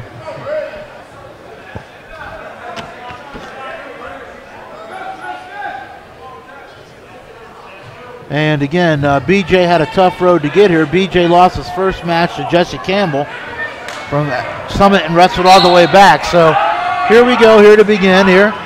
Both wrestlers circling here. Zach now with a front headlock. Ratcliffe shucks out of it. Both wrestlers back on their feet. Yeah, both wrestlers wearing gray singlets. East Clinton little darker silver. Sorry, Bethel Tate, that's actually a white singlet. So again, circling, no action to this point to speak of. Result of 152 pounds, championship bout, Austin Seaman Deer Park, the winner. And again, circle, both. Now Hrabak in on a single. He's got it up off the mat. Back heel trip, finishes it with a takedown. So 2-0 here to start the match. And again, the shortened consolation periods means we're about out of time here. We've got 5 seconds to go, and Zach's going to be content to ride him out here and end the first period up 2-0. So again, the end of 2-0, Zach Hrabak over BJ Ratcliffe of Bethel Tate. BJ Ratcliffe's choice, he's going to defer to Zach, and Zach's going to choose down for East Clinton. So Zach gets set. Ratcliffe gets the mount call from the official. There's the whistle. Hrabak with a quick stand-up. Ratcliffe drops down to the ankle, but Hrabak too quick, turns and faces him and gets the 1. So 3-0 now here, just 15 seconds into the second period. Again, circling. They tie up with their fingers, hands. Now Hrabak trying to go for wrist control. Now both men with a collar tie, they're ear to ear. Now Zach gets to the angle a little bit there. They separate here. Ratcliffe's headgear comes on snap. They're going to get a temporary stop in the action so he can readjust. And we're back at it again. Just under 1:30 to go in this period. Zach Hrabak up 3-0. Again, Hrabak on the collar tie. Bethel Tate wrestles with a shutdown and drops down on an outside single. He stands up with it. Very similar to the shot Zach had on him, but again, Zach's able to fight it off. Gets his leg back, and we're back to neutral. So again, 3-0, just under a minute to go here in the second period. Zach Hrabak and BJ Ratcliffe wrestling for 3rd and 4th place. So again, Zach a little bit to the side now. His forehead in Ratcliffe's ear. Ratcliffe snaps him down. Now we're back forehead to forehead. Circling, circling. Both wrestlers looking for wrist control. Now Ratcliffe with a collar tie. Ratcliffe down on one knee now, circling, circling. Now Hrabak with a collar tie of his own. Little shuck there, nothing there. So again, 15 seconds ago, still 3-0 Hrabak. Again, Ratcliffe with a collar tie now. And now we've got a stalling call on Bethel Tate. So Ratcliffe hit with stalling. Now Hrabak with another single. Another back heel trip, but nice wizard by Ratcliffe, and time expires before we can finish. So at the end of 2, we've got 3-0 Zach Hrabak in a very evenly contested match up to this point. Ratcliffe's choice, and he's going to choose down. So Ratcliffe gets a freeze warning from the official. Hrabak mounts. And we got a caution on Hrabak, a little bit of a hitch there, a false start there. Again, just trying to anticipate the whistle. And now we have a go. There's the whistle. Ratcliffe, quick stand up, but right back down to the mat. Now he's spreading out, trying to make himself big here. Hrabak off to the left side, trying to break him back down. Sits on his left ankle. Now trying to get his head into Ratcliffe's left armpit. See if he's able to do it. Looks like he might be trying to set up. Well, again, now Zach goes for the half here. And he's got the near leg. He's off to the side. Still riding on the left hip. Ratcliffe now is locked over his head.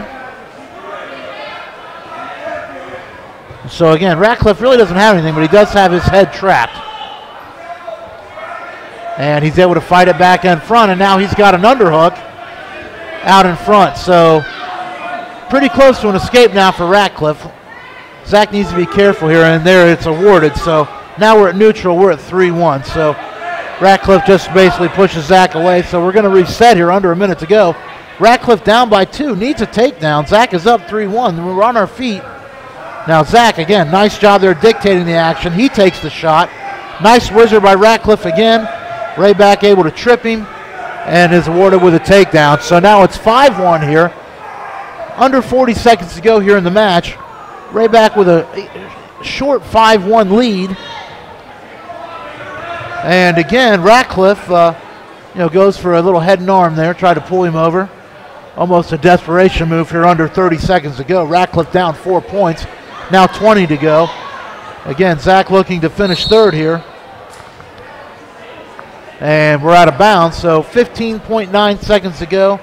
Ratcliffe is going to be down. And Zach should be content just to ride it out here if Ratcliffe will allow him to do that. So here's a mount, and there's the whistle. Again, Ratcliffe strengthens his base, but now starting to stand up. Again, trying to reach back. He's got a nice whizzer in on Hrabak. Hrabak's around the waist with his right arm. And again, back on the mat, and we've got and that'll do it. So congratulations to Zach Hrabak, third place finish here. And he will go on to the district tournament in Troy, Ohio next weekend as the third place wrestler from the Blanchester Sectional. So congratulations to Zach and the East Clinton coaching staff on that. So again, a little bit of a break now for East Clinton, as they won't have a wrestler again until 182. So briefly, let's talk about the 172 championship. For 172, we've got Blanchester's own Brandon Breesley. Again, Brandon, we talked about earlier today, comes from a nice family of Blanchester wrestlers, and he's wrestling Jeffrey Botts from Bethel Tate. So again, this is another SBC matchup. Both these teams in the Southern Buckeye Conference. Of course, East Clinton formerly of that conference and used to wrestle both these teams as well. But again, Breesley, 34-2 on the year, was the champion at 170 last year. And Botts is only a sophomore, but he's 24-6 on the season. So a pretty good campaign by that young man. But again, hands pretty full with Brandon Breesley, returning sectional champion, and a 34-2 record on the year. And we're still at 0-0 here. Just over 30 seconds into the match. And both wrestlers facing each other now. Bethel Tate coming around to the side. Breesley's got to be careful not to give up the angle here. And able to pummel back out. Now we're squared up. So again, both wrestlers tied up, but just kind of pushing and pulling right now, feeling each other out still. Just over a minute gone now in this first period in our 170 championship match. So again, Botts trying to get to the side. Breesley throws him by. They continue to lock up, tie up. Breesley, kind of a fake knee pick there. Didn't really go for it, just slapped at it. Now trying to get around the corner, can't do it. And we're out of bounds. So 25 seconds to go here in the first period. Again, Brandon Breesley from Blanchester and Jeffrey Botts from Bethel Tate here. And again, on the restart, they just continue to circle. Not a bad shot by Breesley, but an even better sprawl by Botts. Now Botts able to pick up the single. Breesley's got the hard whizzer in. Let's see if Botts is able to finish. Breesley, got to give that young man a lot of credit fighting that off with that whizzer. And both go down, but they fall out of bounds. So we're going to get a restart here. Under 1 second to go. 9:10 showing on the clock. So whistle, whistle, and now we're going to take a short break here as we go into the second period.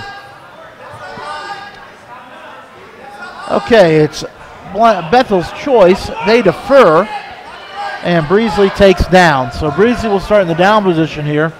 No score. Start of the second period. There's the whistle. Breesley sits to his hip, then goes flat. Now back into a base.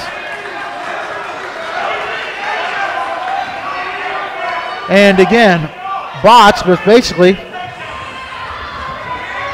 trying to stay with him, but Breesley rolled right through and is able to get out in front. Right now, it should be an escape, but Breesley's looking for more. He wants the reversal. And he's going to get it. There it is. He drives Botts over onto his back. And not going to be any back points awarded there. It could have been a 2 count possibly, but not quite quick enough. 2-0 Breesley here. And Breesley right now looks content just to ride the hips. Now he's going to throw the leg in. Pulls it back out. Falls off to the top. He's got to be careful. He's out in front. Does have the front headlock though, and now he grabs the opposite ankle. Lets go of it, but Botts goes down to a knee. Now both wrestlers on a knee. Breesley in control, both on their feet now. Breesley still with the headlock. And they drive out of bounds. So we're going to get a restart here. 47 seconds to go here in the second period. Blanchester's Brandon Breesley with a 2-point lead.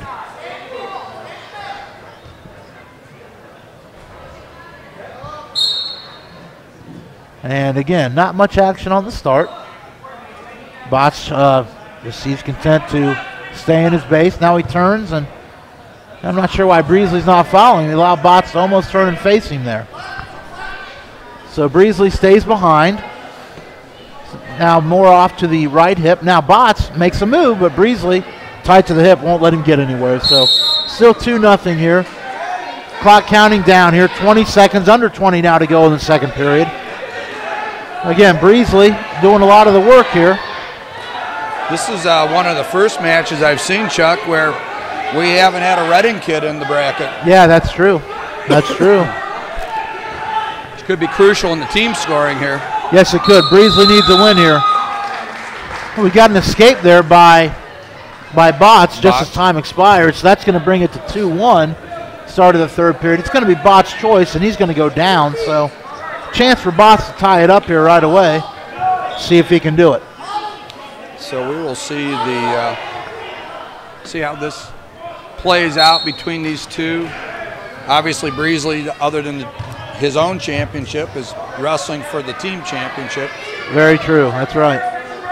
So again, Breesley breaks him down. Now Breesley got an arm bar in, Chuck. He does, and he's going to keep winding that clock. Oh yeah, and he blocked that arm beautifully. Yes, he does. With his, he really his right did. leg. caught it, yep, as he was coming through. And he's trying to hook the head. like briefly showing you, he's got a lot of Matt acumen there. Yeah, he knows what he's doing. Nice job in getting the reverse half set. Yep.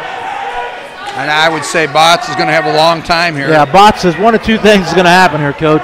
Botts is going to be on his back for a minute, I think, or he'll get there's the fall, and there it is. So congratulations to Brandon Breesley. He repeats as the 170-pound champion here. Again, very impressive, Coach. Champion as a junior, champion as a senior. Yep. I know Brandon's not satisfied with that, though. He wants to make a run all the way to Columbus this year. And there's a team deduction, I think. I didn't see it. Did the Bethel Tate wrestler maybe Botts throw threw his helmet? headgear? Yeah, he threw his headgear down on the ground, and the official pointed and gave him a 1. So yeah, I'm assuming that's a 1-point deduction. Oh, I'm sure it is. Yeah. So next up, we're going to have the 182-pound class, and again, we've got our own Cameron Klein, and he's going up against Josh Forkner from Claremont Northeastern. And Forkner, as we look again, Forkner was 4th here last year. He's a senior with a 20-9 record, so certainly Forkner, a quality opponent. He tech fought his last opponent, Anthony Curry from North College Hill, 17-1. So impressive. The young man must know how to score some points. In his previous matches, he had a bye in the first round. He wrestled Josh Engel from Roger Bacon. Roger Bacon, got a 5-2 decision there, and then lost to Tyler Creekler from Bethel Tate, 12-5, dropping down into the losers bracket. And as we said, he won 17-1 there. So. Right, and Creekler is the number 2 seed, so that was a quality loss there. Right. And this is going to be another Blanchester Bethel Tate matchup in the championship. Yeah, we've got Conan Nicely, who again defeated Cameron Klein, and he's going up against Keekler, like you said there, from Bethel. And Crickler, excuse me. Crickler. And I apologize for any names I slaughter in advance. So, with a name like Hrabak, it's happened 55 out of 56 years. So you've experienced that a time or two yourself. A few times, yeah. All right, so again, we've just got some blood time being run off here and cleaned up down on mat 3, and that's one thing I don't know if people know at home, but here in the championship rounds, they won't start another match until all 3 of the previous matches have been completed. So once all the 170 matches begin, then we'll start the 182-pound matches. Explaining why sometimes these things take so long is because of that. Yeah, exactly. Chuck, I'm not familiar here. I don't remember. Do they give awards out for the in the sectionals? I know they used to give out brackets. They do. They award a bracket. Do they get a ribbon or something? Maybe a ribbon. Yeah. Okay. But a funny story. That is one thing that kind of shocked our kids the first time we had a sectional placer. All the tournaments you go throughout the year, you win a medal if you place. Right. Well, then you get to what they consider to be the biggest tournament of the year up to that point, and you don't get a medal. Yeah, it's kind of strange. Now, I've got to say, Conan Nicely, when we watched him wrestle Cameron, tremendous strength. Yeah, big, strong thrower, that's for sure. So. And we've got Cameron Klein getting ready to start here. That's right. So, again, Klein and Forkner getting ready to begin here. Cameron's right away to the head. Forkner, though, nice job, slide by, gets underneath, and now he's behind him. Drops down to a single. Nice job by Klein to fight it off, though. And so we're going to go out of bounds. Cameron Klein. Very good awareness by Cameron. You're right, 100%. So we're going to restart here again. Cameron's trying to get pushing in there now.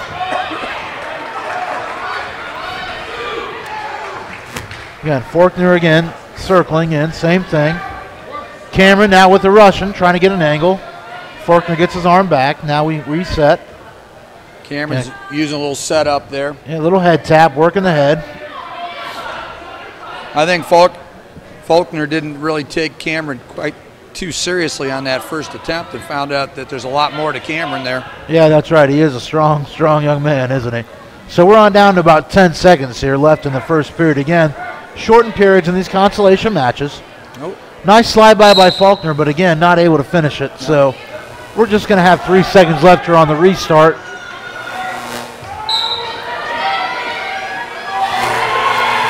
And they end the match much like it started. So, end the period, I should say, much like it started. So, it's going to be Klein's choice here. He's going to defer. And Faulkner's going to choose down here. So, in the championship match, if you hear that cheering, Conan nicely pins Tyler Kriegler from Bethel Tate. That's right. So, quick escape by Faulkner. Klein's underhooks, trying to jack him up a little bit, but yeah, Faulkner, to his credit, nice job keeping his hips away. Yeah, very aware of he knows what if he Klein's trying straightens to do. up here. I'm not quite sure what Cameron's doing. I think he's trying to break his hands, Coach, where he can't lock himself away from I got you. Good move. And but again, Faulkner showing he. And Green just got hit with a warning. And he did, because like we talked about, basically all he was doing there was trying to make sure Cameron couldn't throw him. Right, it was a purely defensive move. That's right, no attempt at all to be offensive. No. So why the stalling was awarded. Nice attempt. Again, as we identified, Cameron's got to keep those elbows in a little tighter on his leg attack. Yes, he does. He's just a little sloppy with his elbows, you're right. But again, Cameron dictating most of the action in this match. Now he gets in close. Faulkner with a nice shot. Cameron, good hips, able to fight it off, and they go out of bounds. We're going to get a reset here. And it's been Cameron's strong point throughout this tournament. He's done a great job keeping his hips back. Yes, he has. He's wrestled very aware. So now another tie up here. Cameron with a collar tie. Faulkner hanging on the arm. Faulkner, excuse me. Cameron, again, using that head tap. Referee warns both men, looking for action here. Faulkner again. Now Faulkner's dictating more. Yeah, Cameron's got a front headlock, and he's got to do something with it here. Can't snap that down and finish. Yeah, if he can get him down to the mat, he'd have an opportunity to stretch him out, possibly get the head in the hole and take him down. But Faulkner did a nice job fighting out of that. Sure did. Okay, now you got Cameron also with a stalling call. So both wrestlers now next time will be hit with a point. Yeah, and it's. At this point, Cameron with a shot, not able to finish. He needs to. Faulkner stretches him out and spins around for 2. So Cameron really needed to hang on there for those last 5 seconds. He really seconds. did, and I'll tell you, I don't. Hate to give that up at the end of the period like that. So that's going to make it 3-0 here. 3-0 Faulkner going into the third period. So see if Klein can't get something going off the whistle here. Somewhat question that shot there with 5 seconds to go. Yeah, but, I'm not the one out there in the circle. Yeah, that's right. Well, Faulkner stands up, Klein stands up. Faulkner trips him back forward.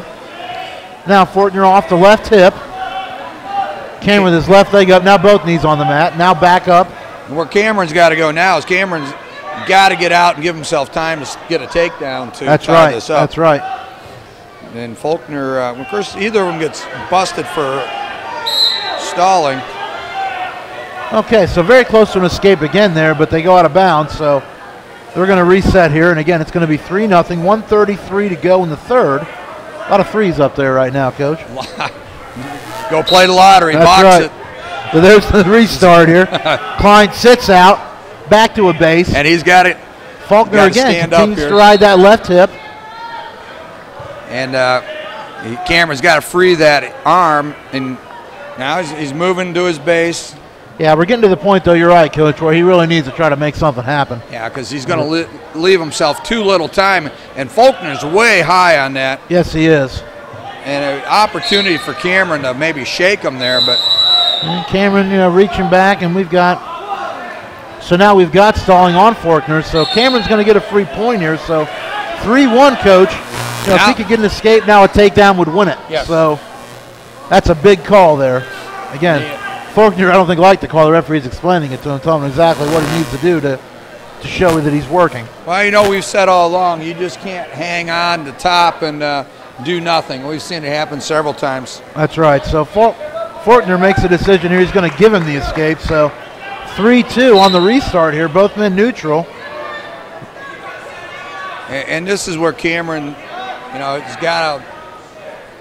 Well, Fulton can't afford to give up another point. So no, he can't. That's right. If Cameron he needs to be aggressive. Yeah, if Cameron would put a couple shots in there, it would really help his cause as far as getting that point. Oh, there he could get around on that, Chuck. And I think finish this. If he can pick that up, he's got the leg up off the mat. He's got to pick that up. Now he's got to keep Faulkner on the mat when he takes him down.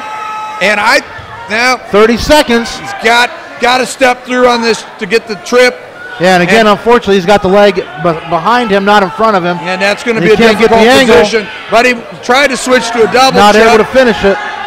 Faulkner stalls. Short time to go. He can't give this up Cameron's going to have to try to throw him or something to have a chance. 10 seconds. Okay, and we're going to get a restart here. 3-2 with 8 seconds to go. Cameron, at this point, you just got to make something happen here. You got to go into the legs. And boy, Faulkner, you know what? To his credit, nice move. Very smart move by Faulkner. Short time.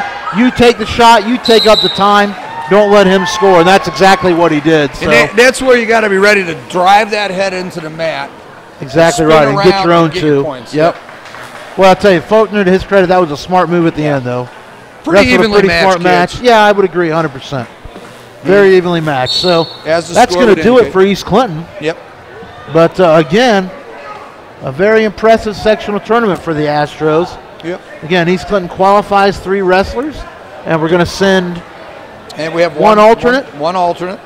So, again, great performance all around. Congratulations to Coach Doug Stale and his staff. Absolutely. On a great season that is not done yet. Yeah, hopefully with a little bit of jockeying with the seedings that we'll get a couple of them out to the state tournament in Columbus, and that's always a big event down there. That's right. One of the great traditions in Ohio athletics is state wrestling championships, and it's always an honor to get there. And if you can place or a state champ, then you're immortalized for forever, basically. That's right. The greatest show on earth, they call it. And that is right. I'd have to agree. Well, Chuck, you've thought about any place for dinner tonight? Well, yeah, actually I have. I don't know about you, but I have $10 in my pocket, and that means I'm going to Charlie's Pizza in Sabina. And what can that get you at Charlie's Pizza at 416 East Washington Street in Sabina? Well, Bill, I'd tell you, but I don't think you believe me. Well, go ahead and try me, Chuck. You can get a whole large pizza there with one topping for only $10. Now, I get a topping on it. It's not just cheese. No, any topping that you want. Well, hey, that's a deal. I don't think I can pass that one up, Chuck. $10. Can't beat it. And when do I go? I mean, do they have late hours or they close at 5? Well, I hate to be the one to tell you this, Bill, but unfortunately, because it's Saturday, you can only get there till 10. 10? 10 o'clock. That's right. Well, my doctor says I shouldn't eat late, but I might have to change my mind about this. That's right. While the rest of Sabina has the sidewalks rolled up, you can still go to Charlie's and get a pizza.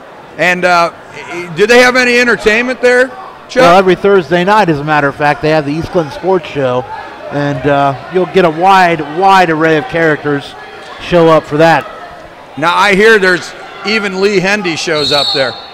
Well, I don't want to confirm or deny any vicious rumors about Lee Hendy, but yes, I have seen. We have to ask Rick about that one. Rick, how's Lee doing in the hamburger eating contest we have every Thursday night at Charlie's Place at 416 East Washington Street in Sabina? I think that Lee has the record for the most losses at 2-0. He's got a streak, you're telling me. Right. Chuck he tried to equal his streak, but he's only been at it once, so I don't know if he'll go for a second try. Yeah, I have to admit that. Lee recruited me for that, and I let him down. And, of course, Jim Vest, who's the defending champion we had on a little bit earlier. But that's every Thursday night at Charlie's Place for the East Clinton Sports Show.